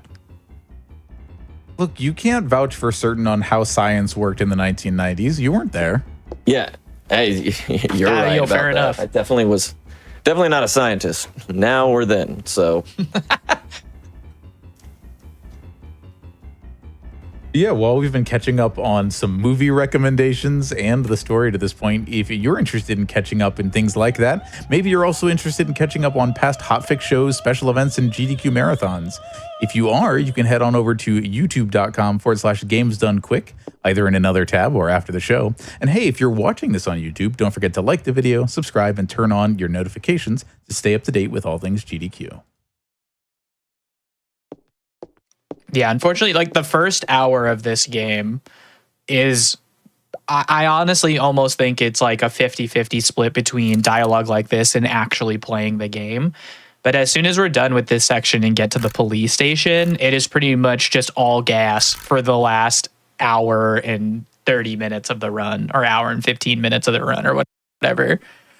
Yeah, the text breaks become like more annoyances than they do like welcome intermissions. It's like, oh, we gotta mash text or whatever, and a lot of it is just go, go, go. The fights, the tech, and the availability of weapons and armor and things like that really, like, the world basically opens up kind of in day 3. If you were playing casually, you would have the opportunity to go to a few more places on the map than you would at any other point. And for what it's worth, the game has a really awesome, sophisticated weapon and armor system that, in the speedrun we use, we kind of use in a way that's obviously beneficial to going quickly, and things that we can pick up along the way and whatnot. But if you really wanted to like spend some time and run around and, grab defense plus ones or twos or offense plus ones and twos and mix and match gear together, you can have some really cool effects and some really neat things take place. So I don't want anybody to watch the speedrun and think that, there's not more you can get out of it, because, man, this game's got a lot more to it than just what we see here. Yeah, there's actually a really And good question in chat related to that, specifically for RJ, but I'll pose it to the both of you if you're up for it. How often do you take casual plays of games that you otherwise speedrun, like this one? It's funny, I was just talking about it, but honestly, almost never. It is very difficult to not just Sure. for lack of better term, slow down and just Purposefully play it in a re-experience the different game. way than the way you're so used to at this point. Yeah, I was honestly just talking about this with somebody else the other day, that I was like, I should just go and replay this again at like a snail's pace and just pick everything up and experience. Because the good thing, this game is great for a lot of reasons, like the speedrun's pretty short, but a casual playthrough of this game will most likely not take you more than 20 hours. Like I usually say it takes around like 15 for like even a first time play. The only thing I would suggest, and not to give any strats away or anything, is just save before you make any tweaks to any of the guns you're using. Because it is very easy to just make a bad weapon and be like hard locked at the end of the game. Yeah, and because of the limited availability of tools, and especially super tools, which are specifically made to kind of help you out of those situations, you can actually, like, it's not one of those games you can just mash everything together that you get incrementally and imagine that you're going to have some super powerful weapon at the end of it. You have to be pretty intentional about the bonuses that you take and things like that. I can't tell you how many casual players have asked me, like, oh, do you guys pick up like the rocket or the grenade launcher or whatever? And I'm like, no. What the heck? I'm like, that wouldn't be, I mean, I'd love to, but you know what I mean? It's just, there are really interesting weapons in this game that if you go into the beginning of the game with that in mind, you can be like, oh man, I'm basically gathering a bunch of resources and buffs and stuff so that when I do get that really cool weapon, I can throw a bunch of things on it. But, that kind of lends itself to its replayability, aside from just the Chrysler building, which kind of has its own fame. Yeah. Honestly, it is so hard to go back and play a game that I speedrun casually. It needs to have like maybe a harder difficulty or just some other way to change it than how it is. Like this game doesn't really have a difficulty or anything like that, so it's kind of always the same. But yeah, I would agree with you on that. I physically cannot play, like if I boot it up, I'm doing speedrun strats just out of like, I don't know. It's like hard to turn off kind of thing. Yeah. Because like, I know there's a better way to do this than what I'm actively intentionally choosing to do right now. And, and deep down, I'm just like, well, somebody out there spent a lot of time routing this. I would be disrespecting them if I were to. You know what I mean? Finally, we're fighting some stuff. It's been a while. To quote the great philosophers in Stained. So this is when you start to see some of the weapons get a little, I don't know, interesting, for lack of a better word. Historically we used to do it a little different, and then when the kind of the ATB, the BP versus damage, or BP going into your ATV versus damage, sorry about that, kind of came around, that kind of changed how we do some of these bullets or some of these guns as well. One of the changes was to pick up the gun that fires 5 times. And one thing you're going to notice about these SMGs is that they target randomly, which is not super annoying in most fights of the game, like especially bosses, because they're usually singular. But it does require like a good amount of positional effort when you're fighting multiple enemy fights, like in a hallway or something like that, because you have to position yourself in a way that when, let's say that 2 out of 5 bullets go to one enemy, 2 go to another, and the final one goes to a third enemy, you have to be standing in such a way that you can more or less guarantee that you're going to get high accuracy and damage on all those targets, regardless of kind of who it goes to. And it's easier said than done. That it takes a little bit to get used to because it is weird. But once you get used to it, it kind of adds itself to the dice rolly element where you're thinking like, okay, come on, just let's all hit one Shiva head, or let's just hit the spider or whatever. And sometimes it just don't be that way. So day 3 is the first time that we get introduced to this game's like refighting mechanic, like the ability to get fights on the same screens again, because it's the first time we travel through screens that we've already been through with fights. Ow. Yeah.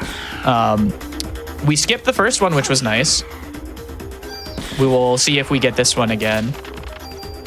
I might pluck some medicine for safety.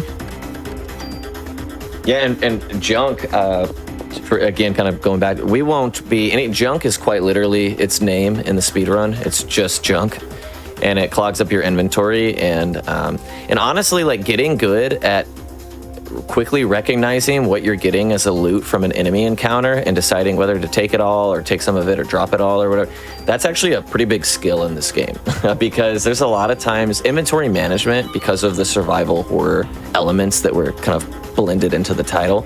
Inventory management is a serious thing in this game, so much so that you can actually use your BP for more inventory slots if you preferred.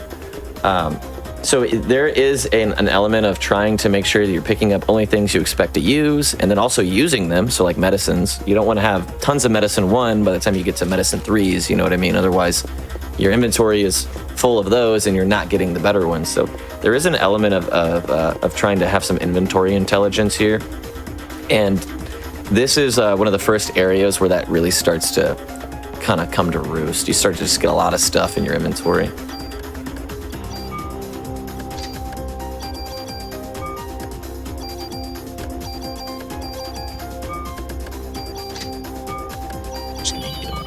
Okay, there we go. We didn't get any of the refights, which was nice.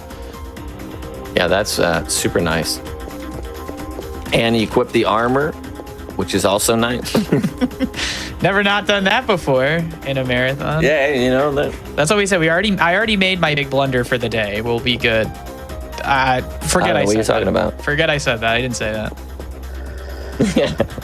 Yeah. Story-wise, so you remember Daniel dropped off his son with the police, his coworkers essentially, and they said, "Oh yeah, we'll watch him. The canine officer will keep an eye on him, and he gets to play with the dog, the sweet cane." Apparently, the New York police force could only afford 1 police dog at this point in time, so funding has definitely changed over the years. But we noticed that she's kind of leading him through these hallways, trying to get him to safety, and while that dog is doing its absolute best right now to try to be a good person, we're going to quickly run into that dog with some less than desirable interests. Ow. Oh my God, I can't believe that one's not close. Yeah, that's just another one of those examples of like the screen being deceptively wider or longer than it looks. Especially like sometimes they can go all the way up to like the stairs up here and you're like, you're never hitting them. You know what I mean? Yeah. And sometimes you just have to make a decision, like, let me stand near the biggest clump of enemies and just hope I don't shoot the one I can't reach. Yeah, exactly. And then you shoot 4 out of the 5 right at them. Eyeballing it based on like the size of that cone around you, and then enemies move as you keep firing, and it's just... And that cone's a lie. Yeah, and that cone, if you're mashing, you really don't get to see much of. So in like a casual play, it can really be helpful to kind of hit the A button or X or whatever, you know, depending on if you're on an emulator system. And you'll get like that sphere kind of dome thing that kind of comes out. It's like a little laser grid sphere kind of thing. And it kind of is telling you that like, oh yeah, within this range you have, you know, the best accuracy or the highest chance to hit or what have you. So sometimes if you're like, you know, really worried about the next hit killing you, it also acts as kind of like a pseudo pause. So you can kind of like, you know, line it up and, I don't know, say some blessings or something there usually.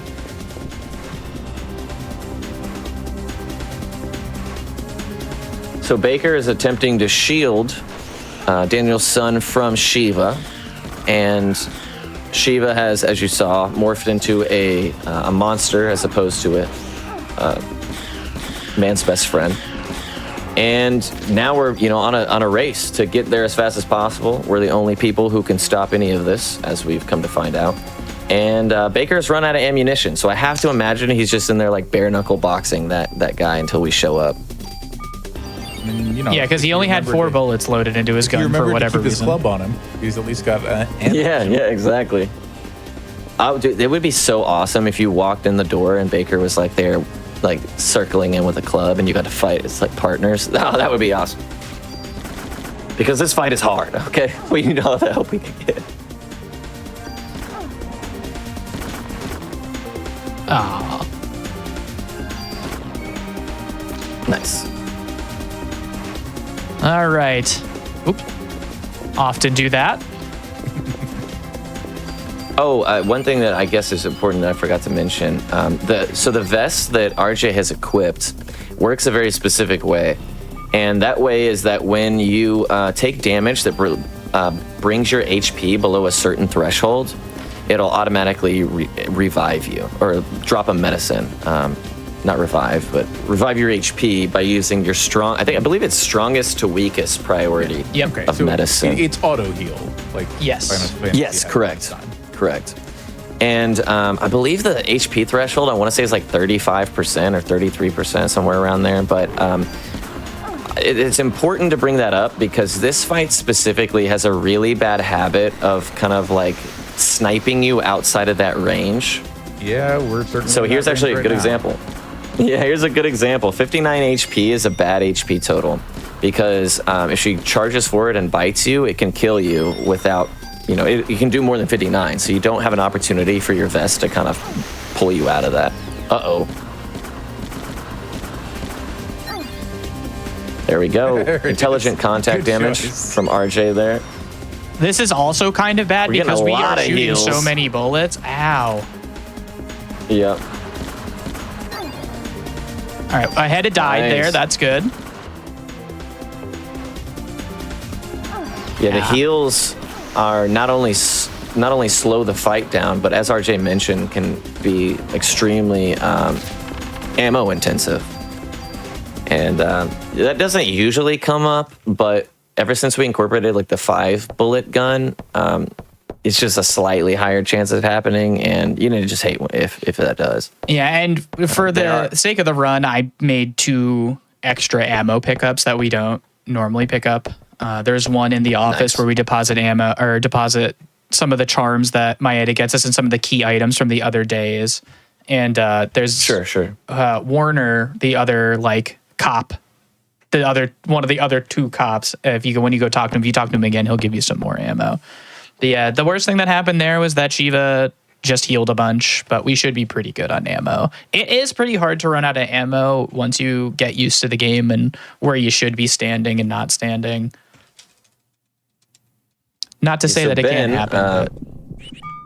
Ben, Daniel's son, largely unscathed, which is impressive considering the circumstances. And Aya's jeans are just so tall. Every time I just can't ever look past it.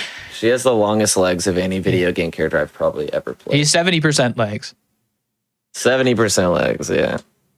But it's a very you can tell that it was like kind of the starting place for some later, like for instance, Final Fantasy VIII. You can almost see some Parasite Eve when you look at Final Fantasy VIII. You know what I mean? And it's kind of cool to think that these are like, I don't know, the polygon birthplace of Squall or something like that. Yeah. Yeah, this is just definitely some what they were working on graphically in between 7 and 8, without a doubt. Especially towards the end, some of the things that Eve transforms into towards the end of the game definitely look a little Ultima CE. Oh yeah, yep. Yeah, somebody mentioned. You're correct. The one of the copies of the game did come with a Xenogears demo, actually, And FF8. and yep. And I can't reach it, but I have it. if you try to buy that straight bundle nowadays, it's actually very hard to find with all of them, because I mean, a lot of people, I guess, as kids or whatever, get rid of those demo discs and things like that. So yeah, the collector's CD that came with it. It was Xenogears, and then Final Fantasy VIII, and then I think like movie versions or like movie trailers for Brave Fencer Musashi and Bushido Blade 2. Yeah. Yeah, I mean, that's so PlayStation. You know what I mean? Like, I miss that era of games. Let me buy a game and get a taste of 4 others, please. You know what I mean? Like, yeah, like whether you got it with the game or you had one of those, like, especially once they went from physical magazines to stuff like PlayStation Underground, where the magazine was literally on the disc, and then you also had the demos. And they even gamified it by like making some of the demos. You had to go look through all the other parts of the CD to find a button combination to unlock the last demo. That stuff was so fun. Heck yeah. And that was when like reading the manual on the car ride home was like the most exhilarating experience. You know what I mean? If there's time, I'll try to grab the disc. I have it back there. I've purchased this physical form of the game multiple times, just because I lost one or whatever, I can't remember. But so I have a couple of them. One of them was supposed to be that original, and when I purchased it, it obviously didn't come with that additional disc. So I went and looked at like what the price would be, for any of them that did include that, and it was a pretty big jump. So let's just put it that way. So I haven't looked in some years, so I don't want to misspeak in that respect, but I can't imagine it's gotten much cheaper, as most of this stuff does not these days. Dude, retro collectors and retro sellers, they'll sell and buy anything. Yep. Oh, yeah, you don't have to tell me. I got like a bazillion really niche PlayStation controllers that like I might be one of just a handful of people that care about, and I love them. So, you find that thing you love, whether it's speedrunning, whether it's, I don't know, doing something that you feel like betters yourself. And he passes that love on to everyone around us. Speedrunning and collecting weird controllers. A few people better in this sphere already than Amber Cyprin, host of Passion Project. The list of strange controllers, including, a Fisher-Price, like, play and learn controller that was hooked up to a Raspberry Pi to connect to consoles as an actual controller.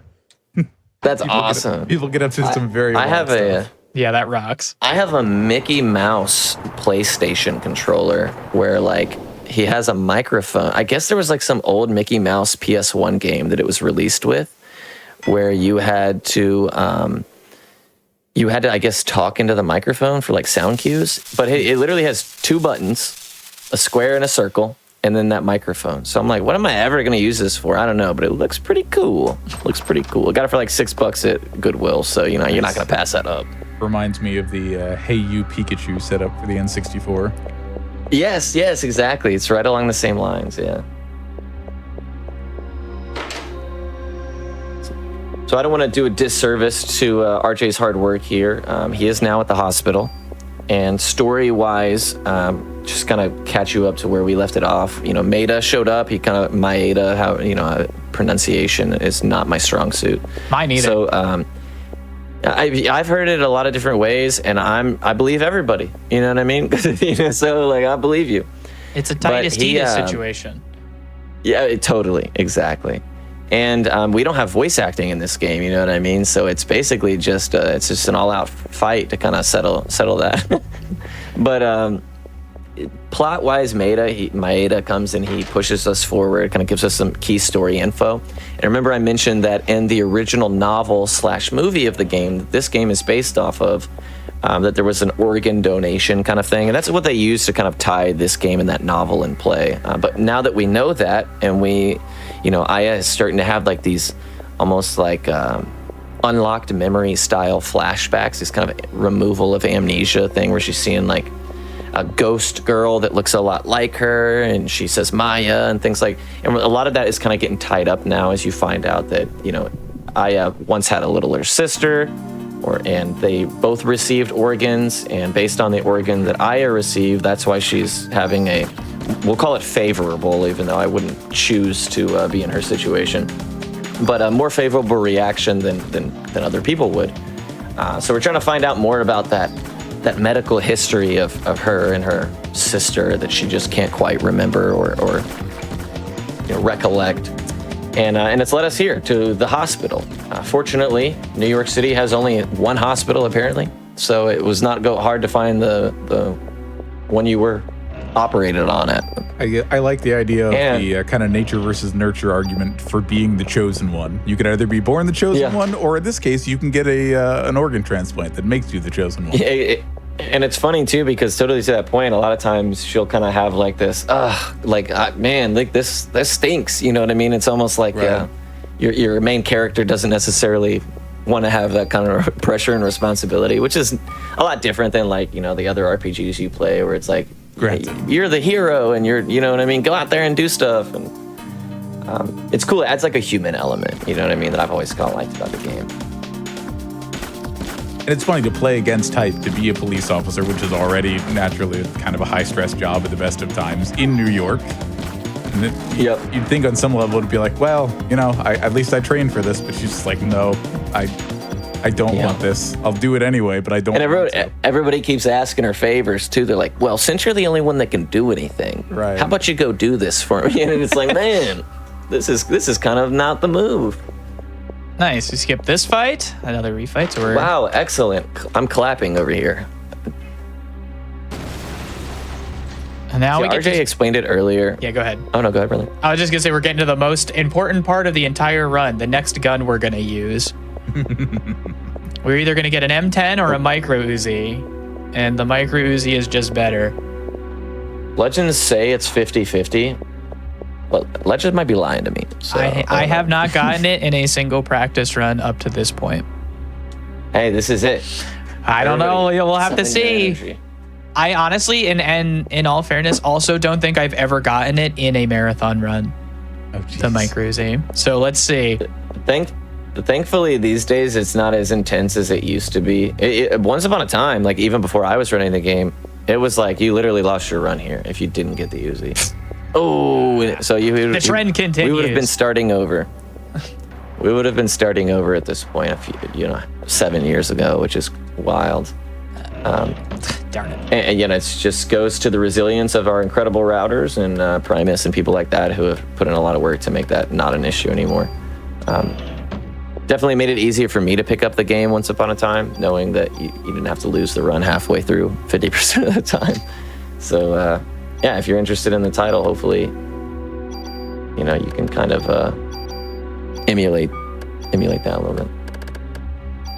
Yeah, there's a lot of nuance in the enemies in this hospital specifically, just because they not only are there a lot of screens where you have a multitude of enemies, like those little jelly guys, and the screens can be quite long, but also this enemy is basically the antithesis of our strategy. So he's an enemy that slows your ATB, which is also slows your your physical movement speed. And then at the same time, he can create additional targets on the screen while we have a random targeting weapon. So even though they're not like super threatening, they can be like the most annoying enemies in the they're the debuff enemy.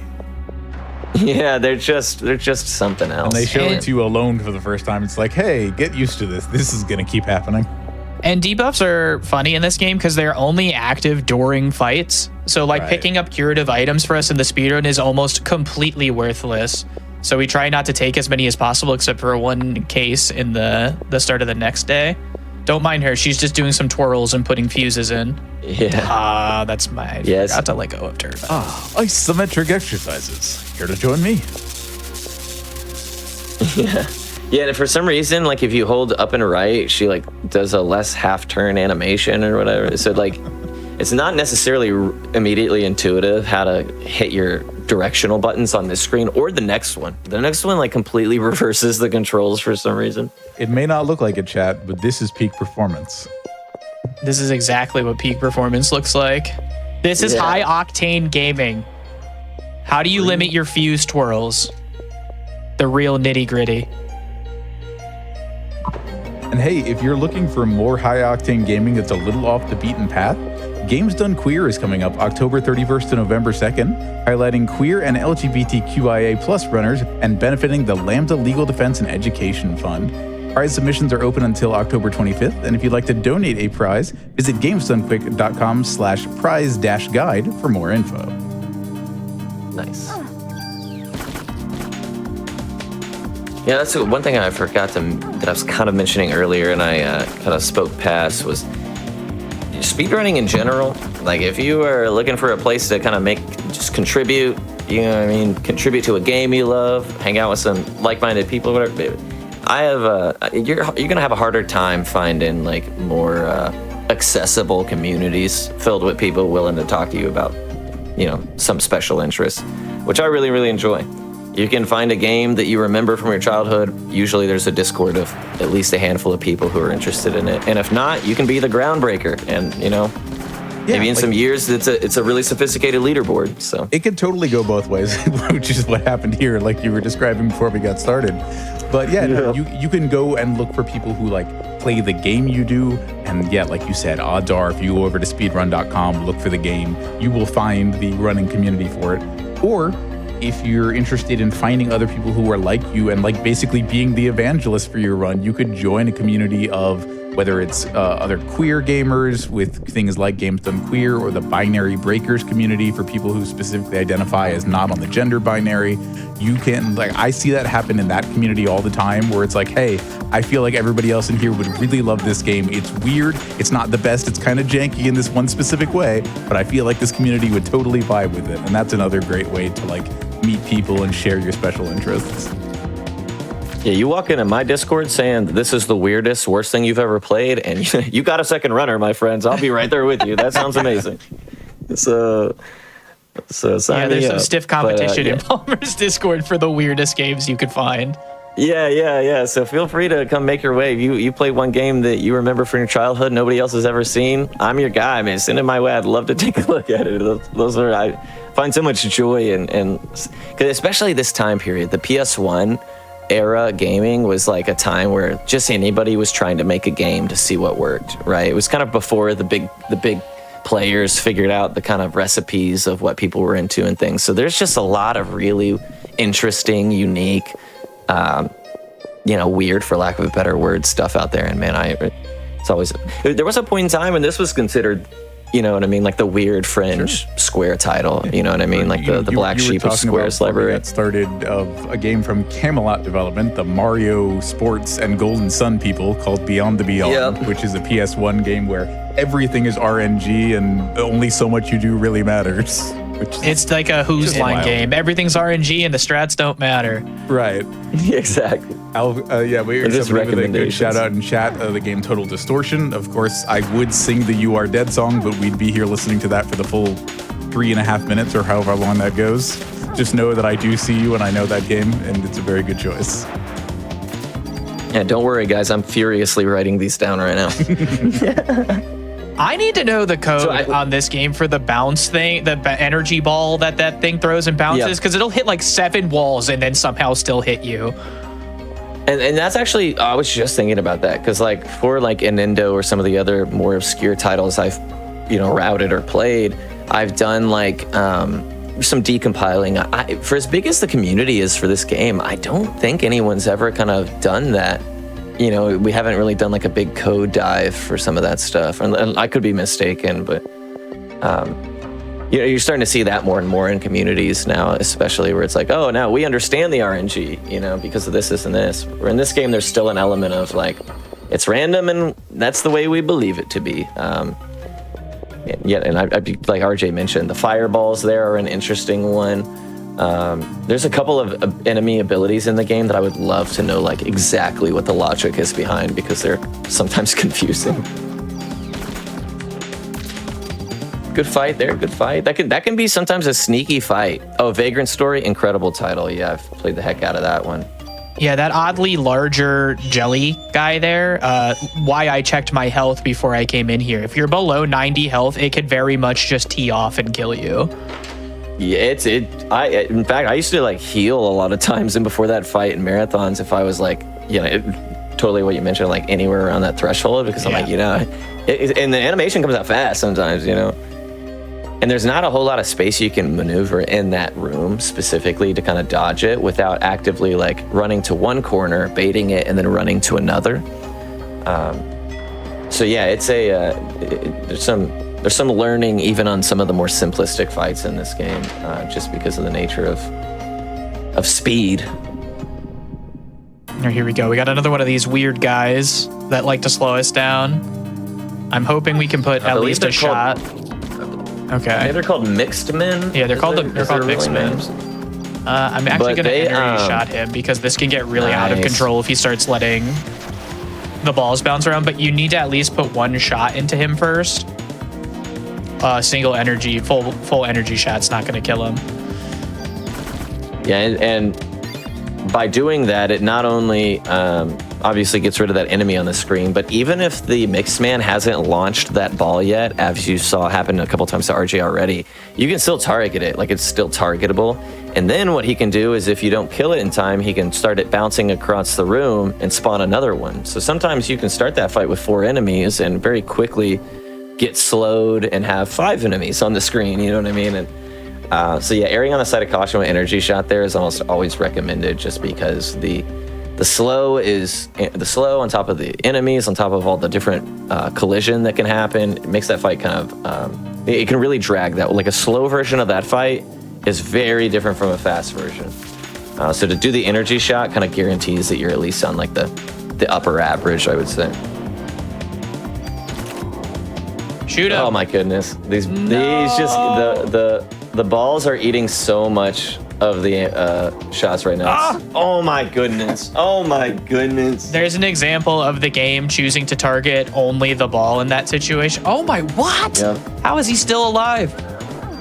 So in that case, yeah, RJ effectively fired 5 bullets of the 5 at the ball. Only one of them went off, killed the ball, and the remaining 4 just did nothing because the game didn't decide to pepper the mixed man with really any of them. So hopefully that gives you a better example of why the energy shot is used so often in the screen right before. Yeah, the mixed men, they do not care. They will just keep throwing balls everywhere. Yeah. Oh god, that guy got annihilated. Why can't we just do that to the mixed men? RJ's displaying some pretty cool tech here that you might miss with, and it kind of goes back to what we saw in the zoo earlier, where the birds were impeding the monkey from being able to attack. So what RJ is doing is he's actually standing on certain sides of like the mixed man or the poison pods or what have you, and that will prevent like the lizard guy or the bees that are in this area from being able to reach you entirely. You'll be separated by that enemy hitbox, and that will keep them from being able to finish their attack animation. So they'll kind of just stand there. So RJ, you'll notice on that screen, he kind of stood to the left of the mixed man, and it forced that lizard guy to kind of run towards him but never be able to reach him, and that stopped him from being able to do any attacks there. So cool thing about this game, there's a bit going on under the hood sometimes, and want to give my man his props. It's just the little things that you just don't realize you're even doing after a while. Because those flies that are flying around are so obnoxious. So if you can get them to not do anything, best case scenario. Yeah, and RJ, you'll notice he mentioned earlier about how debuffs work in this game. Another kind of weird mechanism is you don't ever get the curative for the debuff until you've killed that enemy, and then they will drop the curative for the debuffs they apply, right? So if it's your very, very first fight ever with the mixed man or something, it's very unlikely you'll have a cure M to get rid of the slow on hand already. Same thing when the cure Ps, we do fight some into the snakes earlier, can sometimes drop some cure Ps, so that can be useful. But poison, especially once you get to the hospital and you have the revival vest, poison is oftentimes almost an advantage because you can kind of use it to heal yourself. Or those little poison pod enemies you saw RJ smoking, they're really easy light damage, so you can kind of leverage them to heal you without having to heal yourself out of combat. And they can also be annoying because they can move very far away from each other. So RJ he had a solid run there. And I think we only had 1 repeat encounter. Yep, this is pretty bad. Only 1 repeat encounter. Oh, I could probably actually shoot. Yeah. Unfortunately, if okay, she's actually staying near me. Stay here. if the Spider Woman stays near us, or it backs up to start the fight, is what I'm trying to say, she will most likely shoot a web attack like that at us. So just unfortunate RNG. Luckily, in a good turn of events, she didn't run away. She can run all over that screen and be nowhere near you. So the fact that she stayed near me and allowed me to keep shooting her like a nice enemy was very clutch. Yeah, and honestly rare. Like, that's pretty surprising. Yeah, you know I was fully prepared for her to be behind the vents and be nowhere near me. A lot of times she'll take a single step back as soon as you get out the elevator, and you quite literally can't close that distance fast enough to get there without being rooted by that web. Yeah, and then sometimes, totally like RJ mentioned, she'll just sprint to the opposite side of the screen, and you're just peppering misses nonstop, and she hits you hard. Yeah, and I think casting haste will actually get you out of that. Like, if you're slowed, you cast haste, it'll get rid of the stiffness status. But we didn't, even if I wanted to, I didn't get enough refights, I'm almost positive, to have haste at this point. We've only fought 2 Oh, that's a good point. Yeah, I hadn't even thought about that. That's possible, I never do it anyway, even... Yeah, still, it's kind of an old school way we used to it used to be kind of like, oh, do it if you feel like it or whatever, but all in all, it's a pretty fast fight if it don't go terrible. Yeah. Basically, once you get to the second phase, you're feeling pretty good about it usually. Yeah, she always will start that second phase with a swipe, so as the screen transitions, you're just holding right, you'll dodge that attack every time, and then you just get in there and finish her off in like 3 more turns. Players in chat describing a different way to trivialize that fight. Someone says, I was playing New Game Plus and coming back to the hospital was funny with a gun that covers the whole room. Yeah, you can make some really cool stuff in New Game Plus. Especially if you do collect all the junks in the game that we've obviously been getting rid of. There's some really cool junk weapons. You turn in a certain amount of junk to the police station. Excuse me. And they'll give you a random weapon back of a certain. So if you turn in 300, you'll get one of the weapons from the 300 tier threshold. But it's a collection of a handful. So that you can really get some interesting stuff, some really spicy things.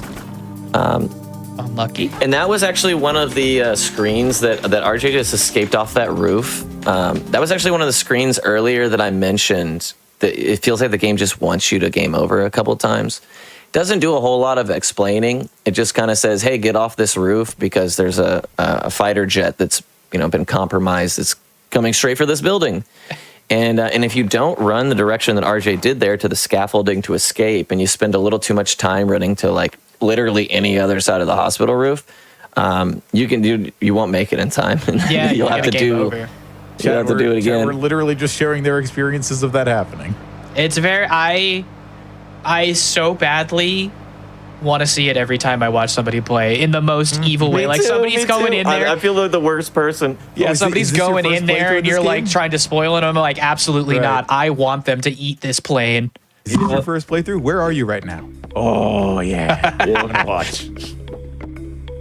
Yeah, there's a lot of people will pop into my chat and be like, or they used to, hey, man, did you ever game over here or whatever? And for me, like back when I was learning to run, I was always curious, like, okay, well, what happens if I don't? And then I found out. So it's like, oh, okay, there's not a whole lot of wiggle room. You know what I mean? It's a very black or white situation in that respect. You either lose the game or you don't. Those are your options. It's very funny. Very rude, but very funny. Yeah. But we're just kind of in the end of day 3 exposition. Not as much cutscene, I promise. It's over in about another 20 seconds. Cool. Yeah, and while we wait for cutscenes to finish, I just want to thank everyone who's been supporting Games Done Quick by watching this evening as part of Out of the Box, and by also renewing your subscriptions, giving gift subs to other viewers, and cheering bits. Your contributions are what help keep Hotfix shows running. So if you're enjoying the stream, please consider subscribing for exclusive emotes, ad-free viewing, and access to the chat during replays that happen after our live broadcasts every night. You can also always support the stream by sharing the Games Done Quick channel with your friends.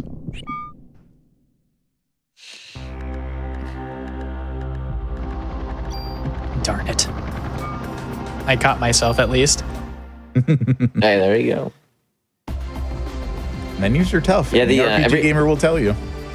And every additional day, there's like new spots you can go to. So it's not just like day one you press forward left to go to the hospital or whatever. It changes a little bit. So.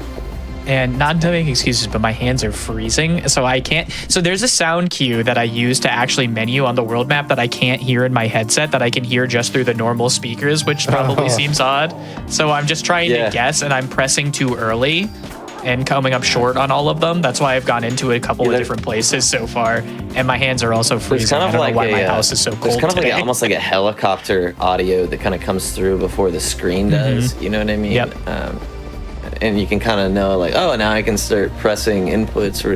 I totally know what you mean. I cannot hear that. But it's not really a big deal. I could just, be patient, but as we've seen, I'm kind of a loose cannon. Hey, we're here to have a good time. Speedrunners are only patient when the game forces them to be. That's pretty much how that works. And this game almost makes it worse on you too, because it's like, here's so many unskippable cutscenes. Now try to practice patience in the few times you get to pilot your character.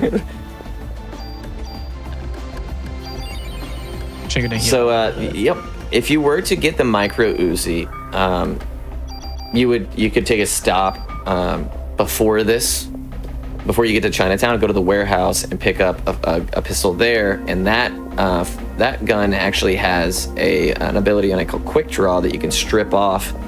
And the micro Uzi, the difference is the micro Uzi has an extra space, so it can actually equip more things than the M10 can. So with that Quick Draw, you have a chance. It's not guaranteed, but a chance for when you enter combat to have your ATB 100% filled. And there actually is kind of some give and take in that, because there are times where, like, if you just have really, really poor luck and you, from this point forward, just never have that Quick Draw activate, you're actually losing time in a vacuum, technically, because you have to make the extra stop, you have to do the menu, and you're not getting the benefits. There is some math that's been done on, like, this amount of fights or more, and you're saving time. So on average, it's usually beneficial. But yeah, that's one of the weird nuances about this game as well. Whatever. Hold on. We're just gonna run it out.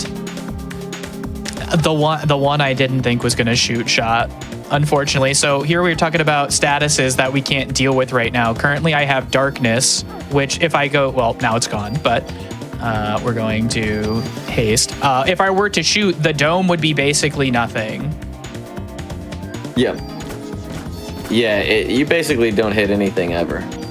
And you can try. Like, you can still shoot, but the likelihood of you hitting something, very, very low.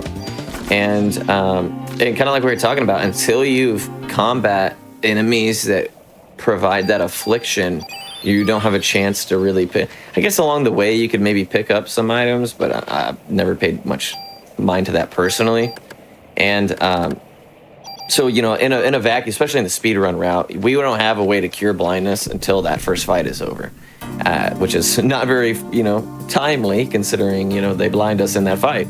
But that's just kind of how the nature of the game works, is that, things that poison you give you poison cures. Things that, slow, or in this game it's called stiffness, give you a cure to that. So, and then at the same time, kind of like in the hospital and up to this point now, you actually don't want to pick up a ton of those restorative items. Sometimes it's nice to have one or two, but you can very quickly leave the hospital with like 8 cure Ps in your inventory if you're not. And remember, your inventory isn't mindful. especially large unless you're paying points for it.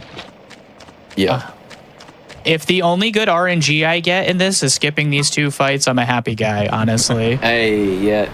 The fight 2 screens ago might be the worst non-boss fight encounter in the entire game.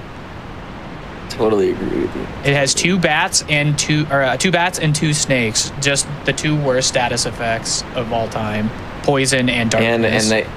And they're in such a close area that it's very hard to like actively try to dodge the blindness coming from the bats while not bumping into or being available for the snakes to hit you. And it can just really like compile very quickly. Oh, you got hit with blind at the same time you got hit stunned by a snake. Now you're blinded and poisoned, and you're just getting punched on. And yeah, it's rude. And what's wild about it is one of the only fights in the game where we haven't traversed the screen already, and it's still like a percentage chance for it to happen. So like, you know, most of the time we base our PBs off of runs where that doesn't take place. So like you can quite literally lose like a world record pace on just getting that fight as opposed to not from one run to the next. Yeah, if it's close and you get it, like you're probably sorry, You're basically cooked. It's so bad. Because at the point of the time, the point of when it takes place in the game doesn't leave you a ton of opportunity between then and the end of the game to kind of make that back. Yeah. And just all of the fights we're not getting in the refight chances is great, but it will be interesting as we approach the end of day 5 what our EXP route will be like. I'm of the firm belief that none of the fights actually matter that much until day 5.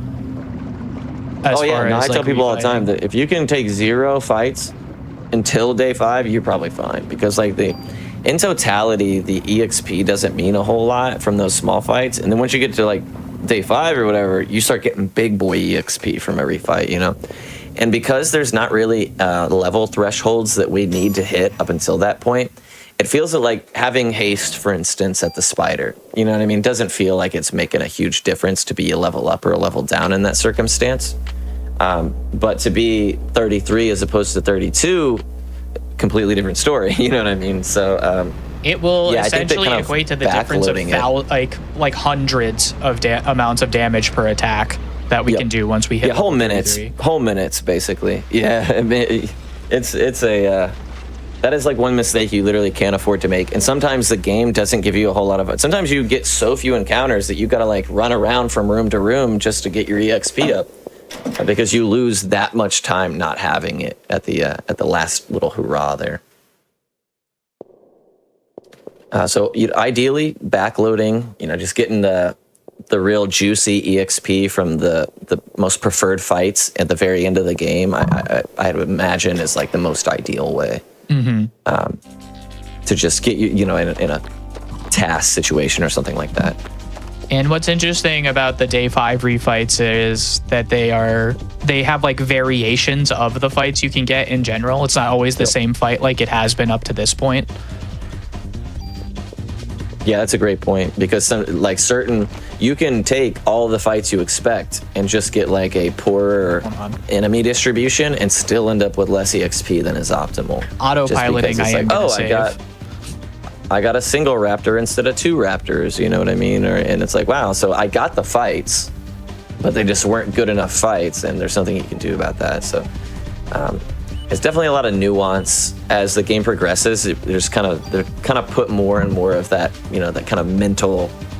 You got to kind of stay on top of your mental game, so to speak. At least in the speedrun, casually, you know, the impact is a little less significant. I almost autopiloted right past the save. I just want to be safe for this. It can go extremely wrong, as can everything, but just to make sure. Wow, dude, let me get away. Yeah, I love that guy, man. He's got like the reach of the heavens for some reason. Like, I don't understand. He can reach like further than your gun can reliably do damage, which is actually absurd. That was actually ammo. Usually that's a poison cure. Yeah, hey, we love that ammo though. All ammo, we'll take it.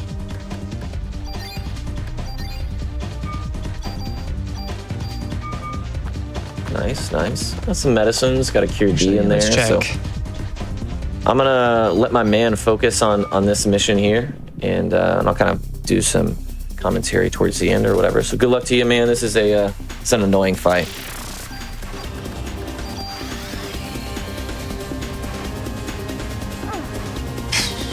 Ran right into it. That's okay.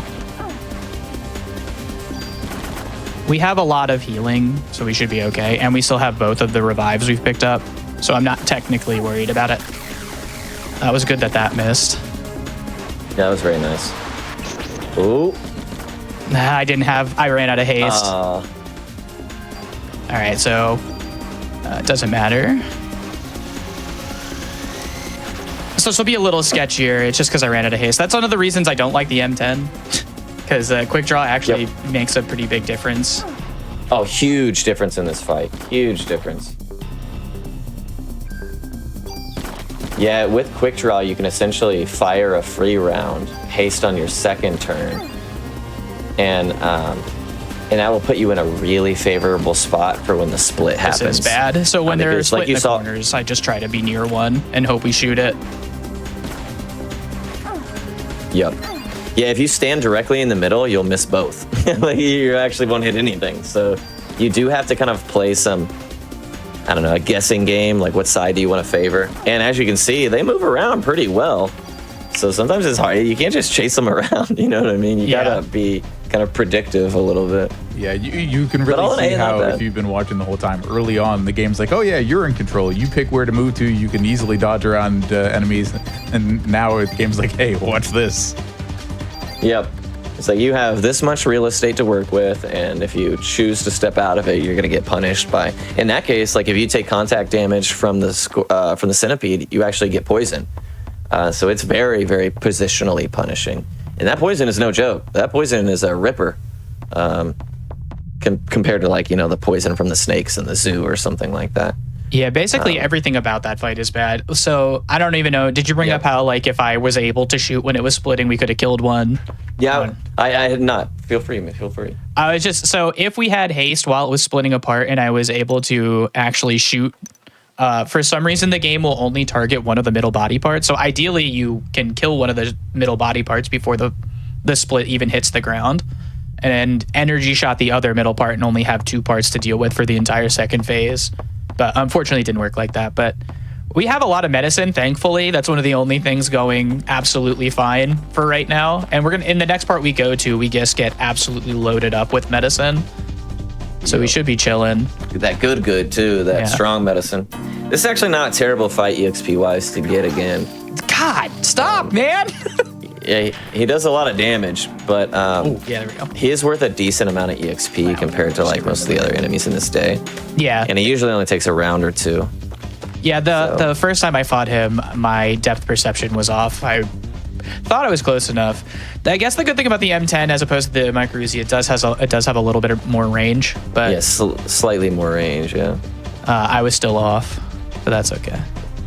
That guy's awesome. It's hard to tell where he is and where the dome is actually going. Stupid.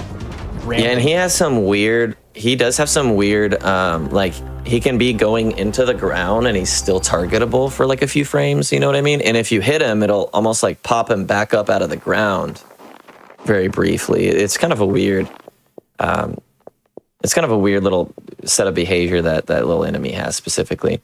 And you can actually go a different route. Like if we were to have gone up the right side train tracks instead of the left to Centipede, you can skip that enemy, but you fight a fight that has more enemies in it. So obviously that's the ideal. But if you're ever like, oh man, I fought the Centipede before, I don't remember that mole man there. It's totally possible to make it to and from the Centipede without going on that side.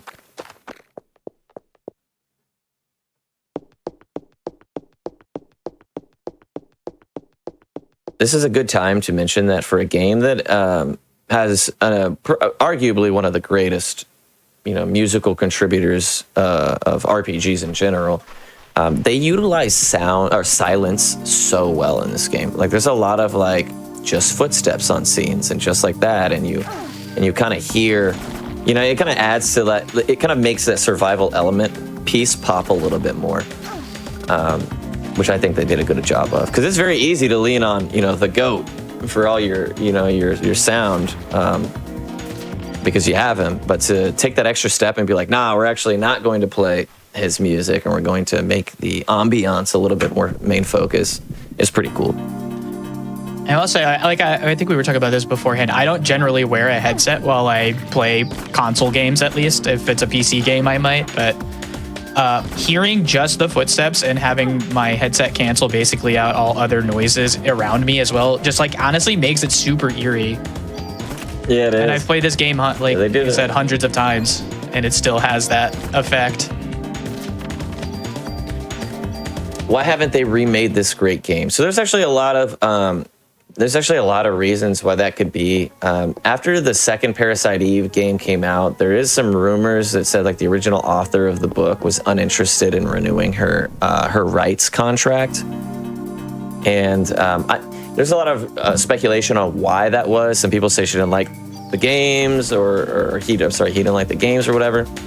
And I don't know what is of that is true, but I do know that that was kind of what led the third birthday to not be titled the way it was. So it's definitely true that the rights were shifted a little bit.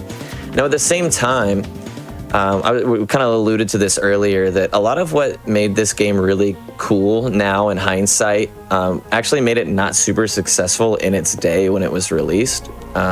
People were used to Final Fantasy and more active or more turn-based style of combat in their RPGs. This is kind of a weird middle ground between the survival horror that was succeeding at the time and RPGs that were succeeding at the time.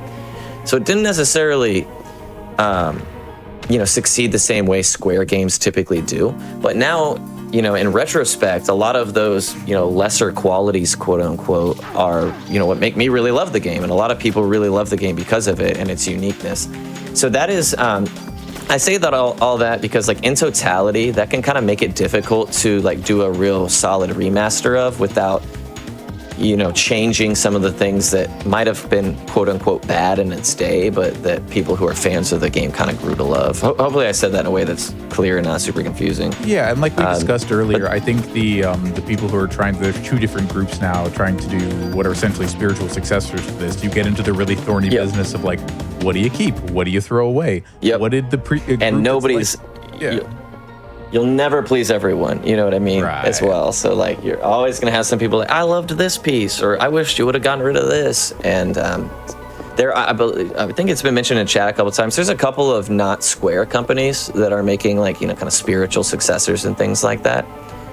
But yeah, I think there's a ton of potential. I don't know personally, I'm not an expert on legal things, so I don't want to pretend like I am, but if the rights thing is still kind of up in the air or undecided, then I imagine that could obviously be pretty difficult for Square specifically to work around. My understanding from doing a little research earlier when people started asking questions the first time is that the publishing rights and the game/IP rights don't belong to the same company.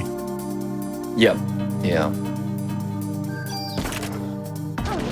So I know RJ mentioned a little earlier that this is kind of really the first area where you encounter encounters that aren't static, like they can be different variations of the encounter. This is a good example. That one can have two enemies as opposed to one. The fight right after the scorpion he fought earlier, where he had two green lizards and a raptor like this, or raptor like those little guys you just saw him fight. That can actually be, I believe, double raptors. And anytime you can get two enemies as opposed to three, that's usually preferred, especially considering the raptors give a significant higher EXP rate than the little lizard guys do. The little green lizards you see are basically like the late version of the game's birds. They move around really shifty. They kind of their attacks create kind of that same ugly hit stun and can kind of layer on you. And they also love to drop junk. So they're really the spiritual successor of the birds in this section. Yeah, any fight that has these little green dinosaurs in it, I'm just auto not taking whatever it drops. Even if something were to drop a med 3 or some ammo, we're gonna get plenty of it from any other fight that doesn't include them. So it's much easier on the menuing and your brain to just not do what I just did and not take the junk. I think you got some ammo in that one too, though. So not the end of the world. Yeah, just get rid of it just in case. 2 revives, nice. Yeah, we still have both revives. That's generally how the run will work for me. I pick up the revives and never use them. So let's hope that stays the same. Classic. There's a third revive. There's a third revive down the stairs that he just left. But it actually, having more than 2 revives, you're actually getting to the point where it's like, okay, inventory economy becomes a factor. You know what I mean? It's like, do I really want that many revives? So yeah, if you're playing casually, you can definitely find revives scattered throughout the world that make the game overs a little more punishing in terms of the game overs in combat. Now, if you still move the wrong direction on the hospital, you still lose. You know what I mean? The revive's not going to save you from that scenario. The revives are realistic. So they're not going to save you from a plane exploding on top of you. Yeah, exactly. Yeah. It's not a Sonic situation like you might see later this evening. I have a ring. It doesn't matter. Whatever you hit me with, just Phoenix down him, man. Exactly. He is not in Phoenix down, state right now. Let's just leave it at that. So that screen has the worst alternate version of it. The one pterodactyl is exactly what we want to see. The other fight is a blue dinosaur and 3 green ones, and the screen is very large, so they hop all over the place. Very it's hard long. to hit them all. That's nice. And what's interesting, the very first pterodactyl we fight drops a med 4, but all of the pterodactyls for the rest of the run will only drop med 3s. Yeah, he's a super pterodactyl. He gives the same amount of EXP, so he's not even like a specialized, you know what I mean, model or anything, but yeah. And a quick rule of thumb, medicine 4, and those things are awesome. They basically heal your whole health. They heal for 4. Really, until even in the end of the game. As long as really, you're not hit from above the auto heal threshold to 0, they're basically also revives. And thankfully, there's not a whole lot left in the game that can really do that to us, except for a boss that he's about to roll up on. Yeah, the little the Triceratops can sometimes do really absurd rush damage. It's bizarre. Yeah, it has like the upwards of like 400 damage. Yeah, it has a dash attack that it can do 3 times in a row and hit you for over 200 damage every time. And the combination of being hit for 200 each time is just gonna clip the threshold. It's quite the scene. Yeah, he's a silly enemy, but he's a pretty cool enemy at the end of the day. I actually really love the museum bosses, just because it felt like they kind of sat down and like, all right, what are some cool things you would see in a museum that you would be scared of if it got brought to life? You know what I mean? And that's kind of like where they went. What was that? A giant scorpion, various dinosaurs. Scorpions, dinosaur, pterodactyls, the T-Rex, man. If I saw that, I would straight up leave. Like, somebody else can save the world, man. This is just too much effort. So I'm going to opt to energy shot, so we just have one thing to deal with. You don't have to do that. You could roll the dice and just hope you get good lineups. Yeah, the screens in the museum are there's a lot of them that are deceptively large, and this is kind of one of them. And those raptor enemies that he was just that he just blasted to smithereens, those guys are quick. Like, they'll move around the screen pretty quickly, you know what I mean? So you can quite literally start your attack animation with them and between the two of them in proximity to hit them both, and by the time the shots go towards the raptor, he's moved out of that range, and that's annoying. These green lizards, they have a bad habit of doing that same thing as well.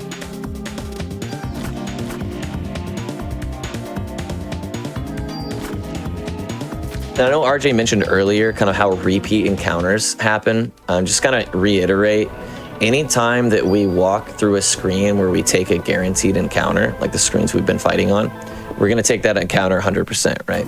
Anytime you traverse that screen again, a second, a third, whatever time, it gets reduced by half, down to, I think, a bottom threshold of like 12% or something like that. I can't remember. But so essentially, anytime we talk about like, oh, he didn't get a repeat fight there, it's basically a coin flip that it's coming up positive, which is, that's a handful of coin flips, to go our way, which is, always preferred. This is like my least favorite in the museum screen. This screen is ugly. It's just the entire field is the entire length of the hallway. Oh, this is a weird one. Yep. And those, uniquely, stop. They can, especially the little, what are they called? The little roly polies. You know what I mean? They can really travel. You know what I mean? So if it's a long, skinny screen, people, they can get to the end of it very, very quickly, and you can just be shooting bullets into the abyss. This fight's annoying, but it is. Oh yeah, I have darkness. I was like, wait, what? I kind of forgot. Yeah, right on top of it. I know. So you're seeing RJ kind of run around the sides of the scorpion to get attacks off, and the reason for that is that the scorpion has a habit of like immediately lunging forward after he's taken damage. It doesn't happen all the time, but it's pretty much all the time. So, erring on the side of caution when he's standing still and shooting from the side kind of protects you from getting immediately clipped by that counter attack, for lack of a better word.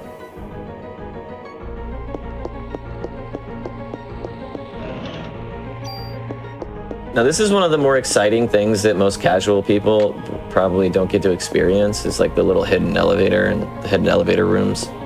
The museum's actually filled with a lot of like fun side stuff you can do.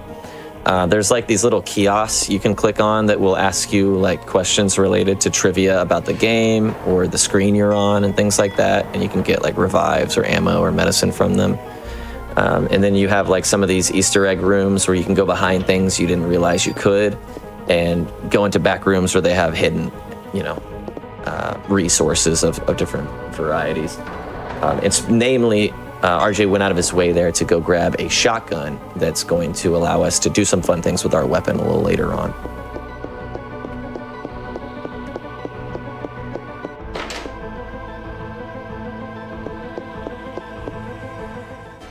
Cool scene here.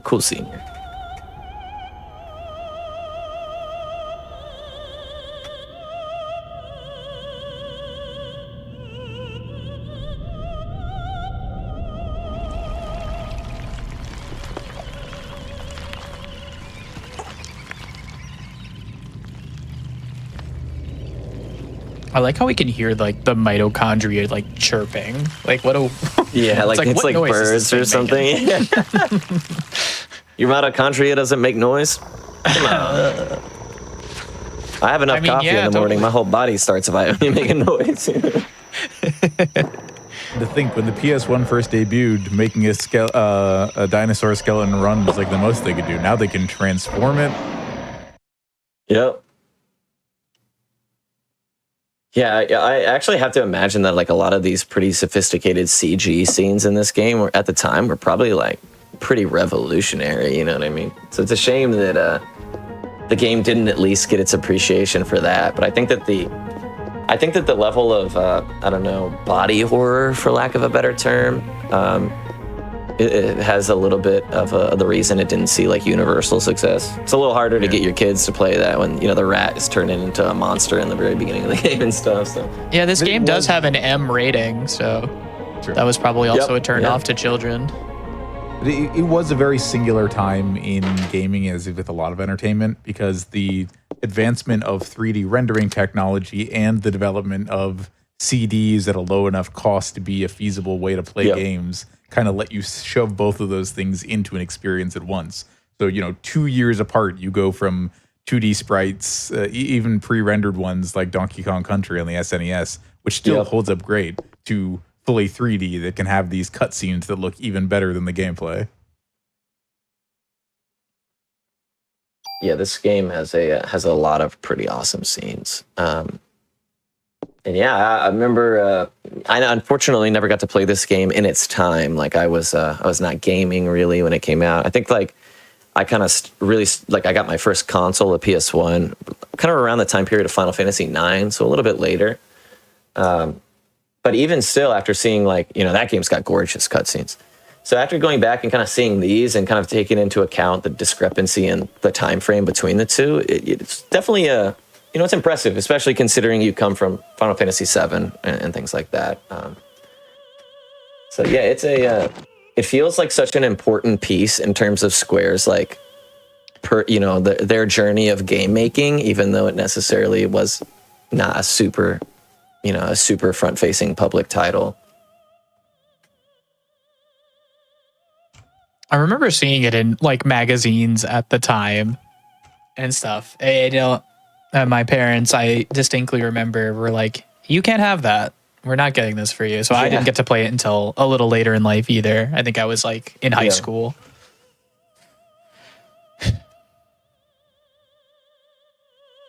Here is Clamp again. So as we mentioned earlier, Clamp brings with him many boxes to mash. And his blinking computer screen, which has remained unchanged throughout the entirety of this game. Which I have to imagine means he's like either super close to a breakthrough or getting like nothing done. So he's definitely doing nothing. This is what he's doing. Yeah. Yeah. So like his whole thing is he's been helping Eve this whole time.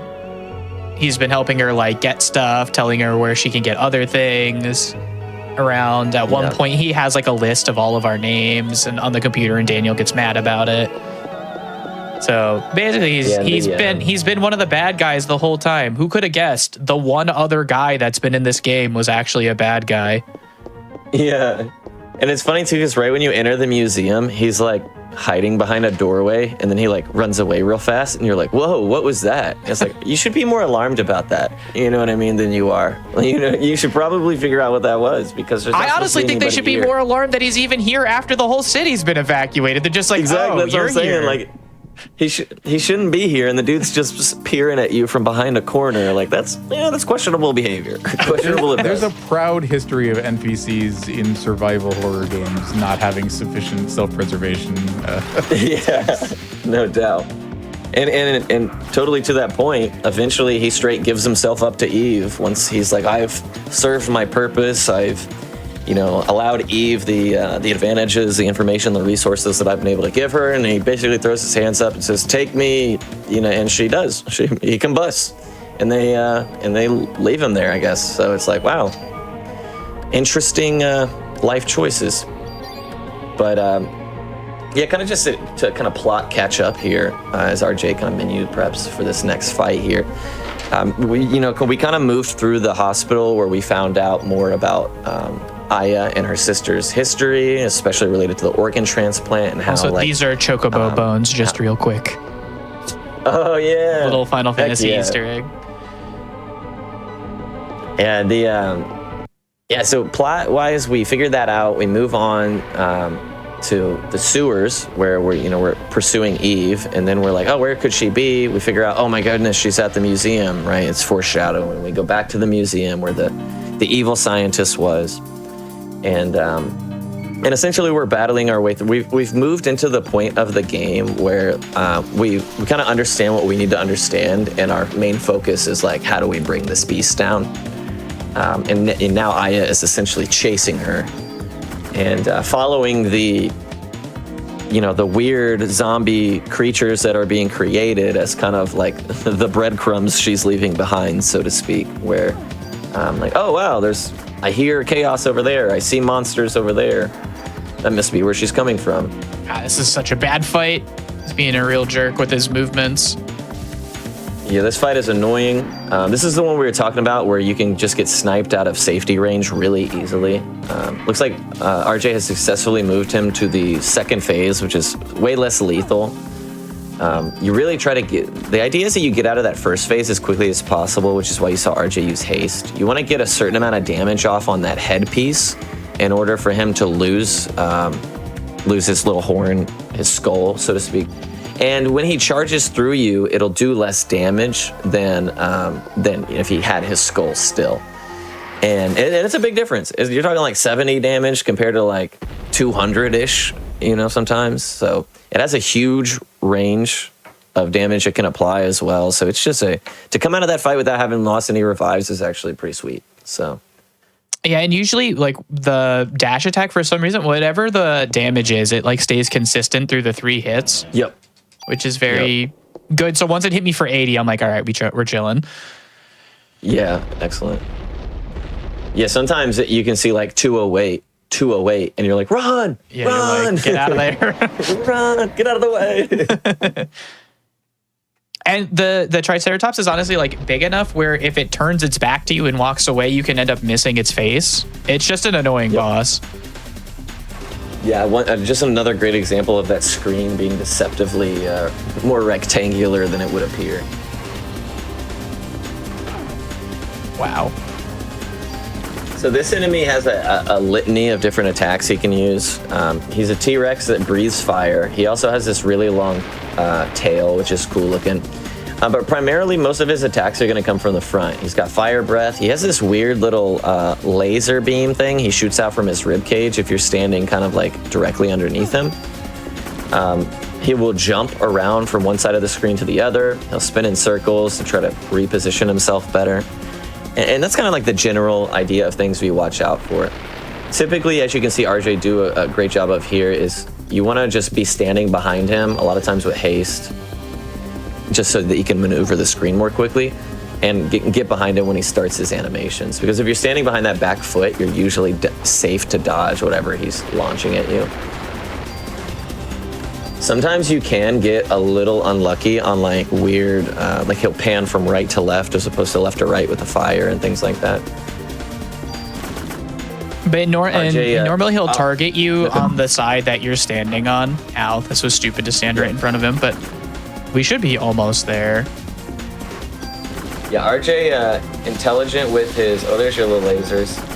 That's much easier to dodge attack a lot of times. But yeah, RJ did a solid job there of using energy shot not too late, right? Because even though you do get kind of like this little dizzy effect after you've used any ability that consumes all of your parasite energy, your ATB is basically back to 100 when you come back to, you know, moving. So you don't want to use that in a situation where you're killing it, right? Because then you're potentially losing some of that damage value. Like if he's only got 400 health and you do 600, that's 200 damage worth of bullets you've peppered him with that weren't necessary. So getting that energy shot off slightly before his death is you know, chef's kiss.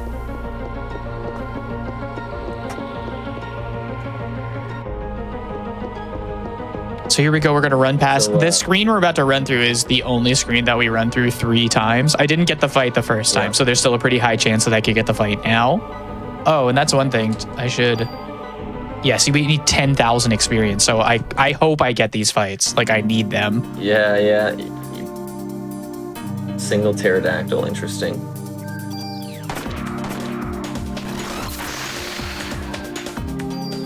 You'll notice now that he has a really interesting firearm setup with burst, as well as enter 2 commands, which allows him to take 2 turns. Instead of your gun firing 2 rounds, I'm just gonna force this fight. You quite literally get 2 turns. Because the scorpion in the other room isn't enough. There we go. There you go. I think I still need like 8,000 experience. We need to be at least like 4,200, I think is the right number. Yeah, 4K, somewhere around there. I think you'll be all right after this one. If you had gotten more bodies in that last one, it might have been you scumbag. Okay as well. But yeah, that was a he threw you a little troll move for the road there. Whatever. So what I was saying about his gun, it's a very, very different mechanism from a gun that fires twice to have a gun that fires once with 2 turns. Because with your second turn, you can essentially do anything. Or your first, you can fire a round and cast haste. You can fire a round and cast energy shot or heal or whatever. You can also notice that with the shotgun spread that he's got here, that it allows him to hit multiple enemies at a time as well. Yeah, so I'm going to try my best to aim where I'm going to hit multiple things at once. Like these enemies are so squirmy that you just get unlucky with their movement sometime, but as long as I can hit at least 2 of the things, feel pretty good about it. But yeah, so I wanted to force that fight. So we needed to be around 4,200. We were about 8,000. There is a scorpion in the room with the stairs that gives you about 2K. So I knew that wasn't going to be enough. So I had to force the fight in that room again so I could get about 4,000-ish, 5,000-ish experience. Put us right near the number we need to be. Because like we've been alluding to this whole time, we want to be level 33 after this specific fight. This one right here.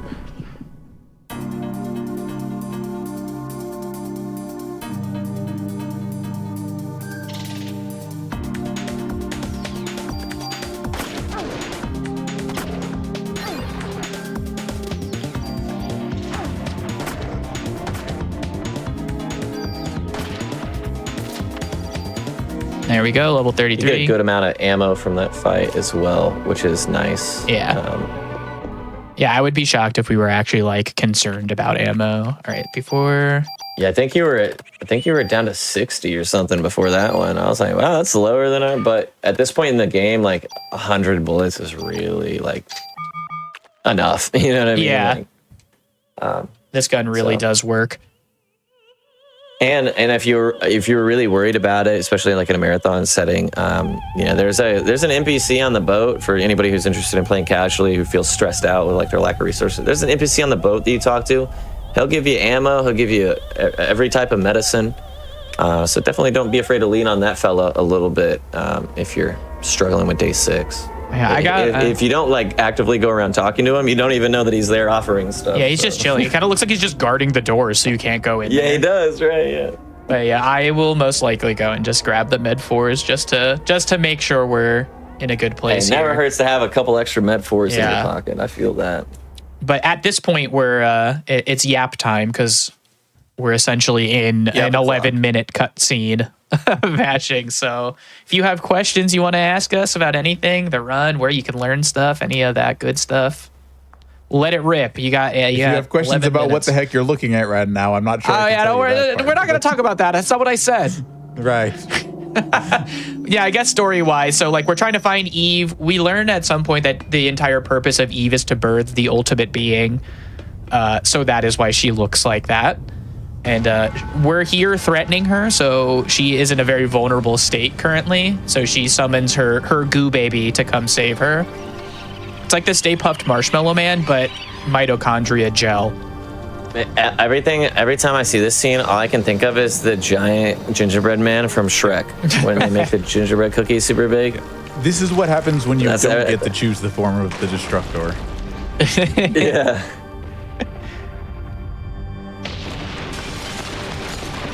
Yeah, well, we have a few minutes. I'd like to let people know about some other amazing groups that are part of the greater Games Done Quick community, including Black in a Flash, a community that uplifts and connects Black speedrunners of all levels, hosting special events throughout the year to raise money for charity and celebrate Black voices in the speedrunning scene.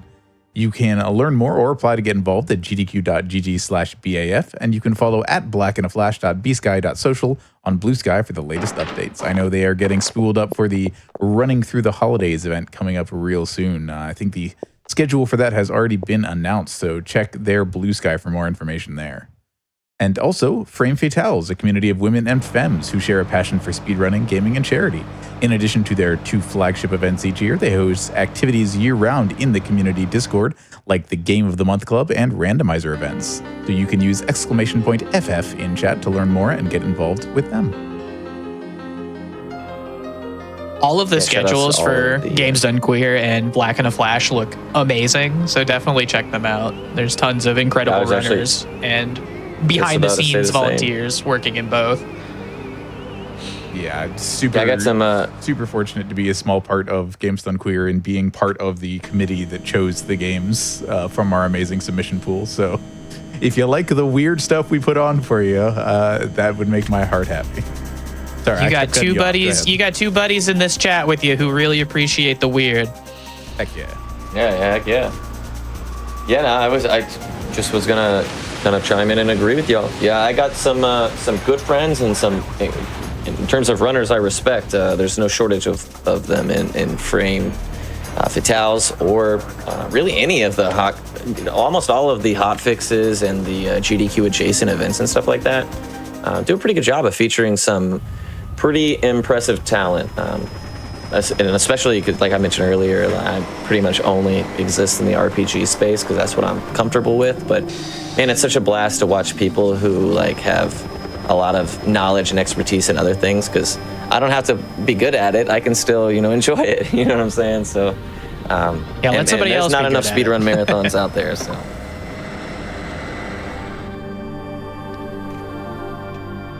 this is a long scene, but it is a good one. Always good for me.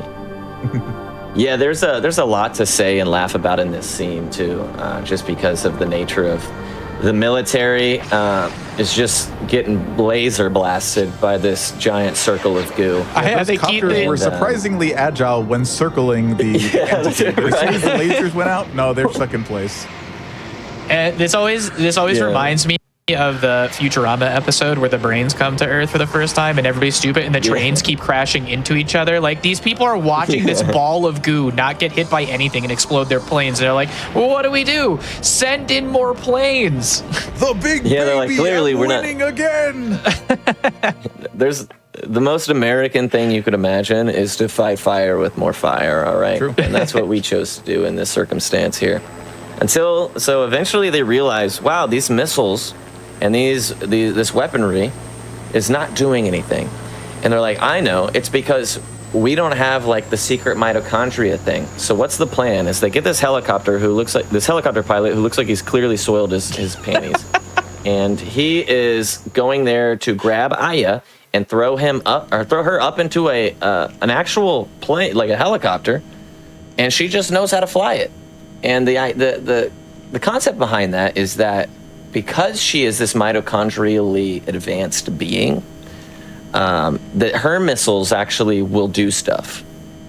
So I didn't want anybody to be confused by that extremely intricate lack of explanation there from the game. Crystal clear. I totally get it. Yeah, I don't have any questions. Makes sense to me. She's like, hey, and first of all, like, you know, I'm not a pilot, but I kind of work in that space a little bit. So it's not easy to climb into a plane or a helicopter and just be like, oh yeah, I got it, guys. Yeah, I'm good. They're like, hey, so this is the gas, this is the brake. You know what I mean? It's not really that simple. Yeah, no, she's got this. I mean, yeah, girl boss, but like, she took off her jacket too, so you know she mean business. Yeah. Cool. I'll just let the mitochondria do the work. Yeah. Yeah. Have the genetic memory. She was like, just let it speak to you. Yeah, let it speak to you. Just push whatever buttons feel right. Yeah. Look, she's been getting by on these powers she doesn't understand for the last several hours. Totally fine so far. So why not give it another shot here? That's also funny too, like how all these powers she has. She makes some like offhand comments about some of the things that are happening, and some of the things like after fighting the scorpion and the centipede, you fight the first thing of dinosaurs, and she's like, oh, dinosaurs, and I'm like, my dude, you just fought a 20-foot centipede in the subway. I was going to say, is this where your suspension of disbelief gave out? Yeah, this is it. Why are all these dinosaurs in this dinosaur museum?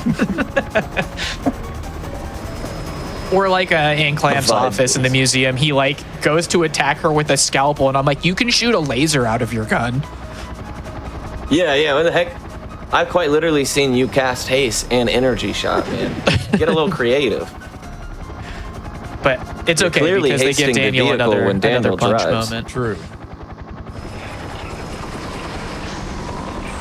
So here we go. All the other helicopters unsurprisingly exploded like all of the other helicopters.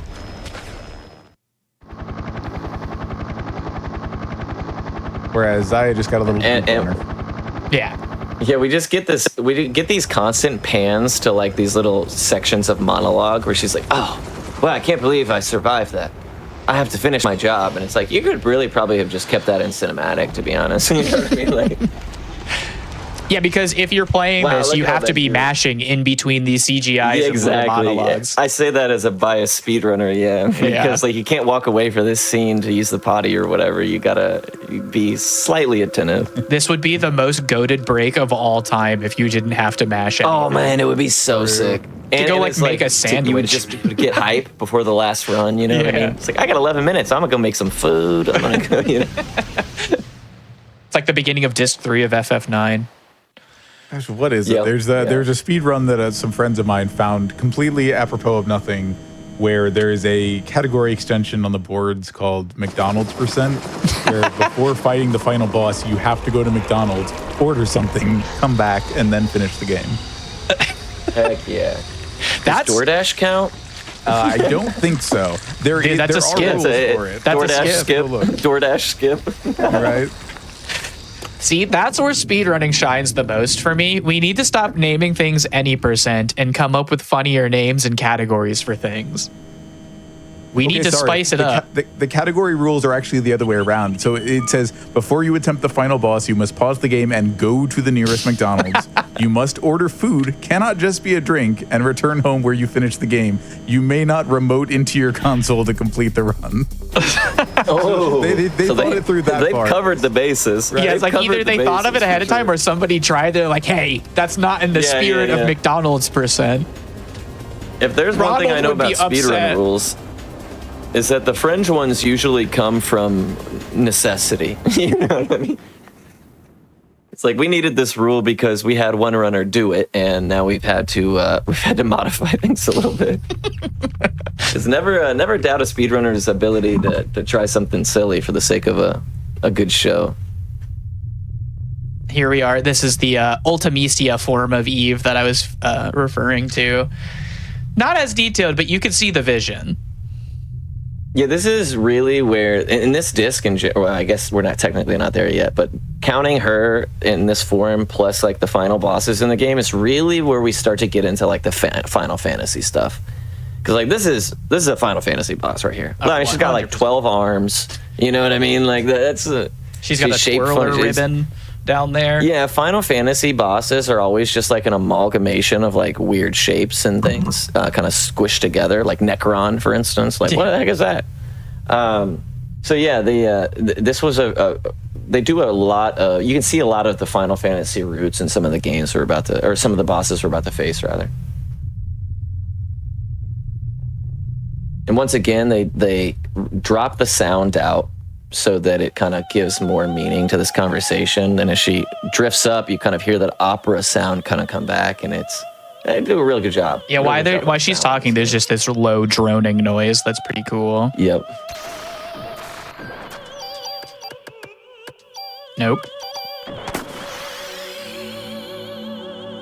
So one really important thing about the burst shot that we have here is that for this fight specifically, it's very, very powerful because there's actually 3 targets. And by doing it this way, we're effectively killing them all at the same time. At least that's the goal. Sometimes you'll see, oh my goodness. That range. Dude, she reached. So, so typically you want to kill all 3 at the same time, and you usually will, generally speaking. Sometimes you'll get to the very end of the fight and there'll be like 1 body part left. You got to fire 1 more shot or something.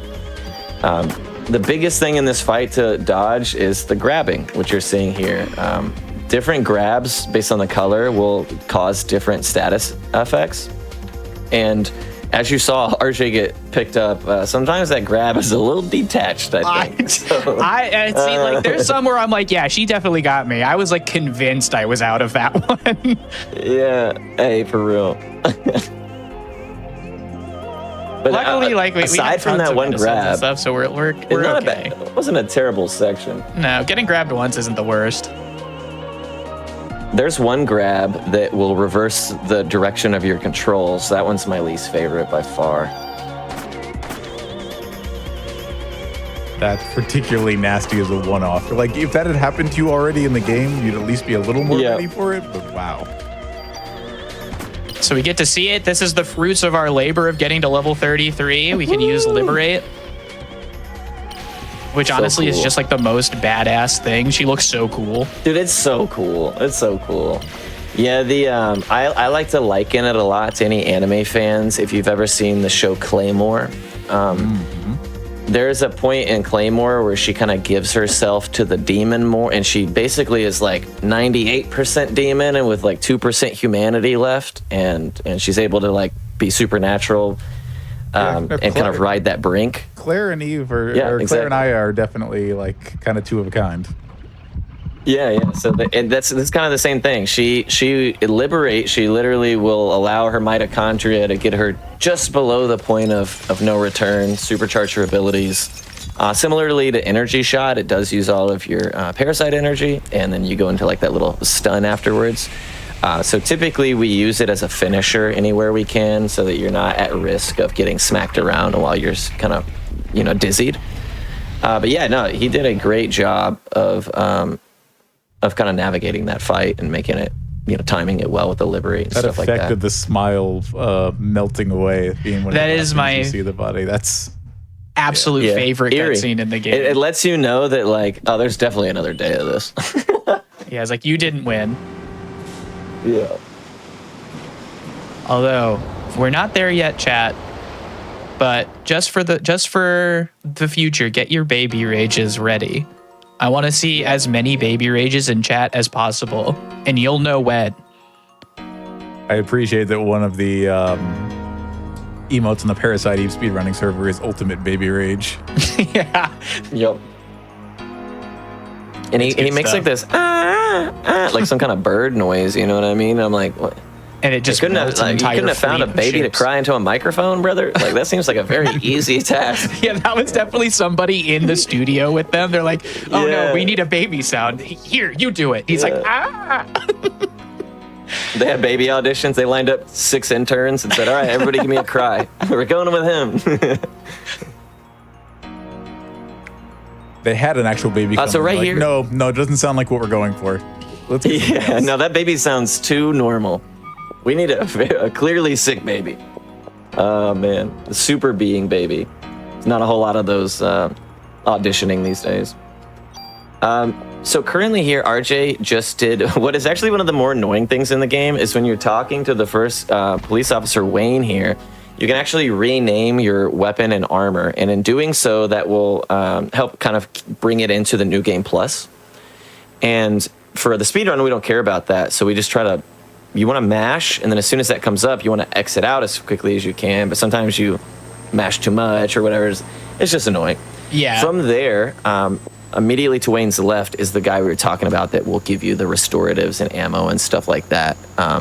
So definitely check in with that fella if you are interested in, if you're having a hard time finishing this day out or something. Yeah, he'll give you 4 med 3s, 2 med 4s, and like 100 bullets or something. It might be 60 bullets. And if you have the M8000 pistol like that we route in, 60 bullets is more than enough.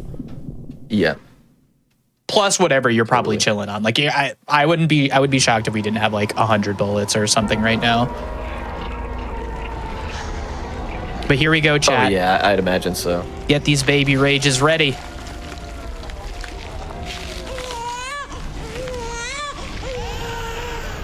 There it is. It begins. It begins. I'm just gonna make my own headcanon that the baby noise is Tetsuya Nomura. Yeah. Seems like something he'd do. I've seen some horrible voice acting in games over the years, like really horrible. So I rank that clearly in the middle. You know what I'm saying? Not the worst baby I ever heard. Not It's the like best baby I ever believable, heard. I guess, for like a demon baby. Keep in mind, I worked at Chuck E. Cheese once, so my Okay. babies are a little more biased than what most people are used to. My We're not babies are a crying little more babies. biased. I think that might go into the Yeah. book of brand new sentences. That was a string of words no one was ever meant to say. And yet, Yeah, marathon first time for everything, guys. there Yeah, you this go. is this cutscene. My Ada's trying to give us something, and if he could just give it to us, it would be a lot better. But Daniel's like, "Get out of here, you clown!" And we have to have our Resident Evil rocket launcher moment later. Yeah, there is an element of like Maeda kind of, I don't know if flirting or like being swoon or into my Aya, for lack of a better explanation there. There's an element of that, like soft romantic undertones. And Daniel is basically like, hey, this isn't the time to have your little, romance chat or whatever. She's doing business. But in actuality, what he needed to give us was something that would have made our lives much, much easier. But that's how you got to set it up for maximum suspense. So first thing we're going to do is obviously gun down this baby. And then we're going to move on. It basically progressively grows. So it starts as like a baby, and then it's like a preteen. I don't know. Is the crawling version a toddler? I don't know. Yeah, I guess like an adolescent. I don't know. Right? Like I'm trying to liken its movement and behavior, but it kind of gets a little detached there. And then the third one is more of like its young adult form, and then the fourth one is like the ultimate being, which hopefully we will see in a nice, smooth amount of time here. This is my least favorite of the four, personally.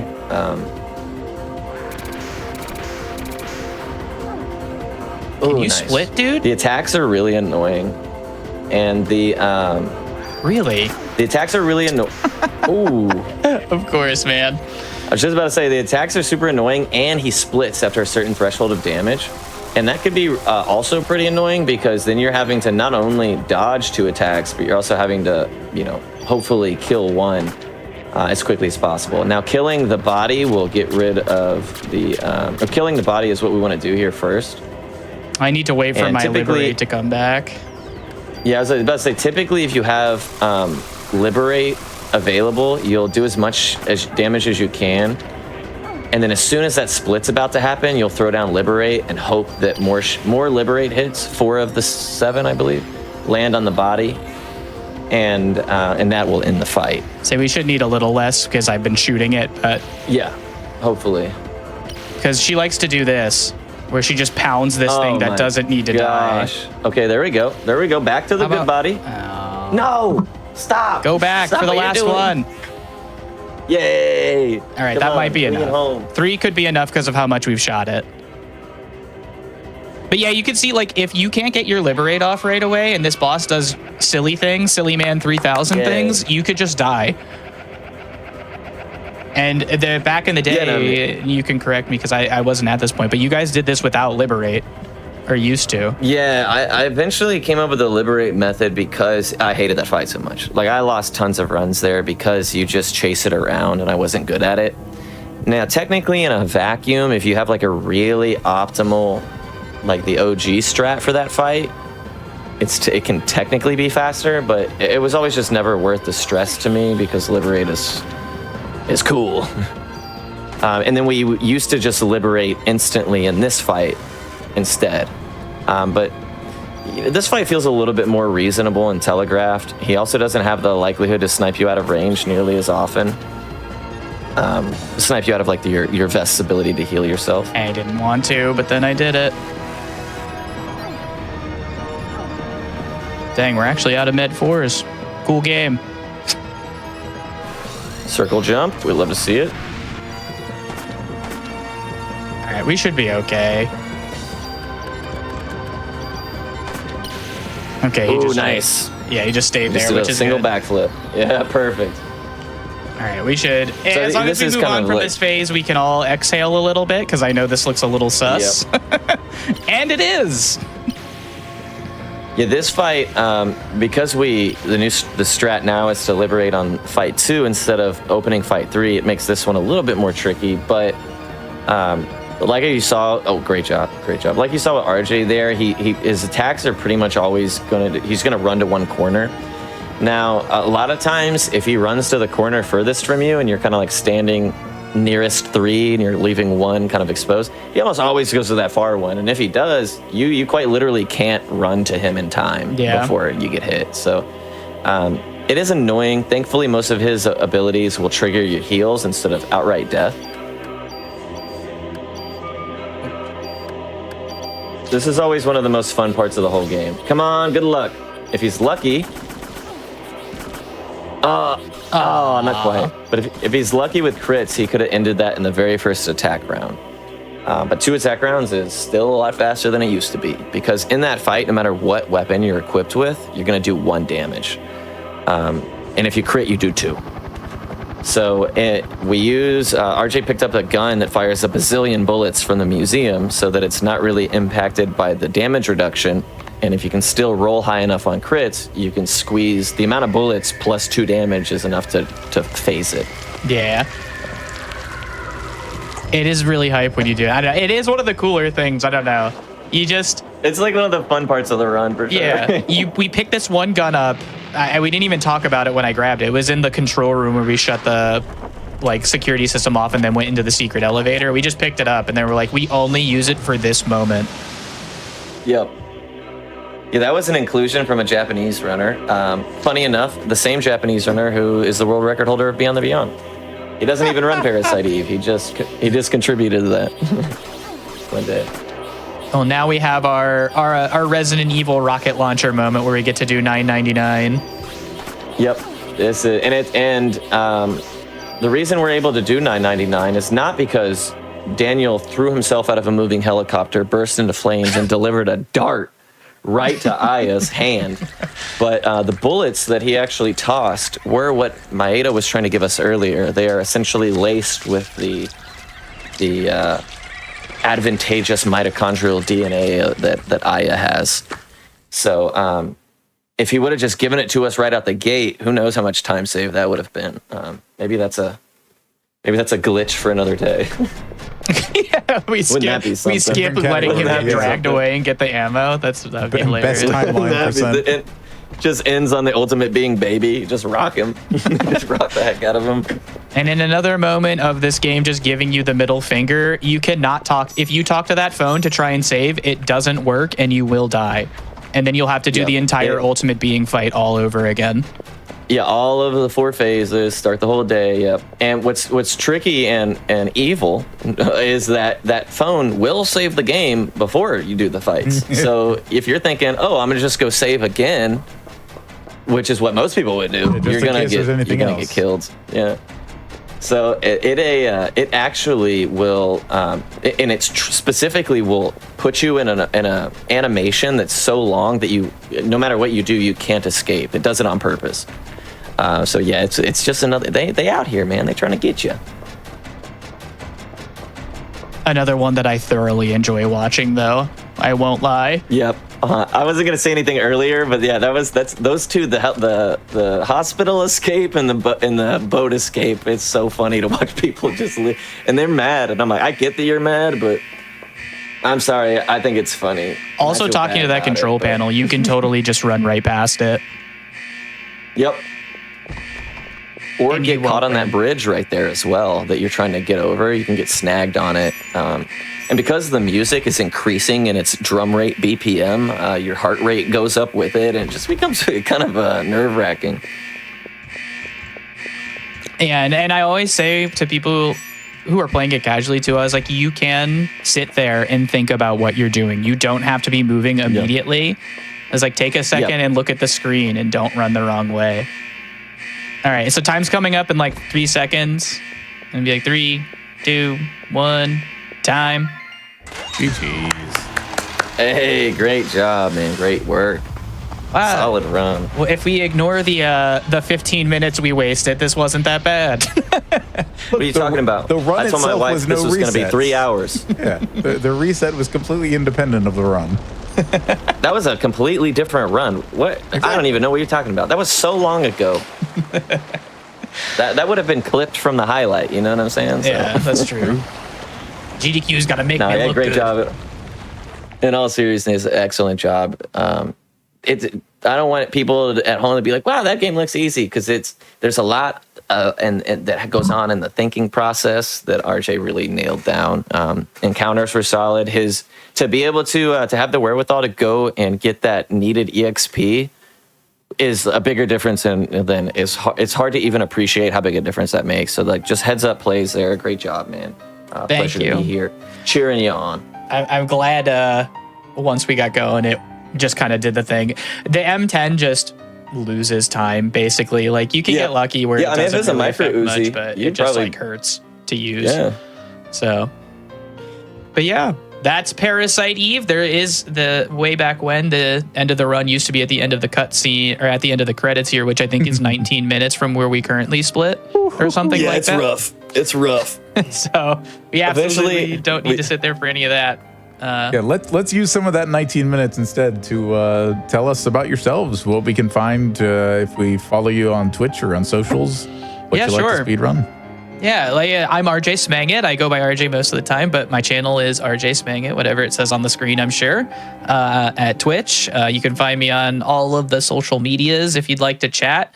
If you're interested in running Parasite Eve, we do have a Discord that you could get to from the speedrun.com page.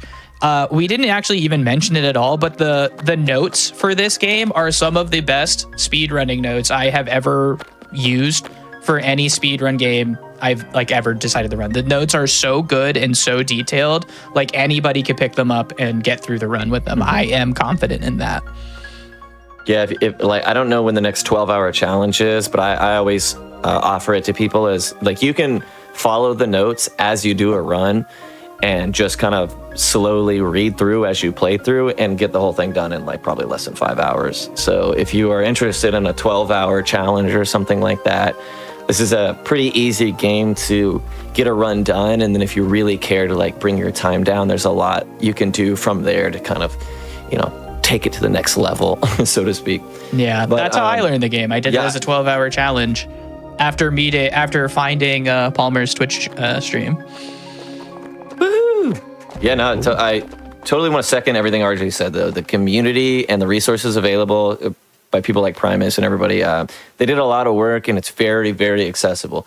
In my opinion, it's probably the most accessible RPG speedrun I'm familiar with, just because a lot of them are very grueling or long usually. Sure. This one's got some downtimes. Turbo now, as I mentioned, is accessible. So great little title here. Yeah, and anything else, Palmer? If people want to follow you, find out what you're about, watch more cool RPG runs? Yeah, you can find me Twitch or YouTube, just at Palmer, like you see on the screen here. My username used to be Professor_Palmer, so you can maybe don't be confused if you see that somewhere out there as well. But gotcha. Just happy to be here and support my man RJ first and foremost. He did a great job, and just thank all of y'all for letting me be part of it. Yeah, thanks. Yeah, thanks for letting us be here. I think this is the 3rd or 4th time me and you have done this together, so it's always a good time. Yeah, never a bad time for sure. Awesome. Yeah, I think everyone here watching agrees that it was a great time, and thank you so much for being part of it. Yeah, thank you so much. Yeah, my sincere pleasure to have you here. That's going to be it for Out of the Box, but don't go anywhere. There's more fantastic hotfix speedrunning coming up real soon with Creature Corner after the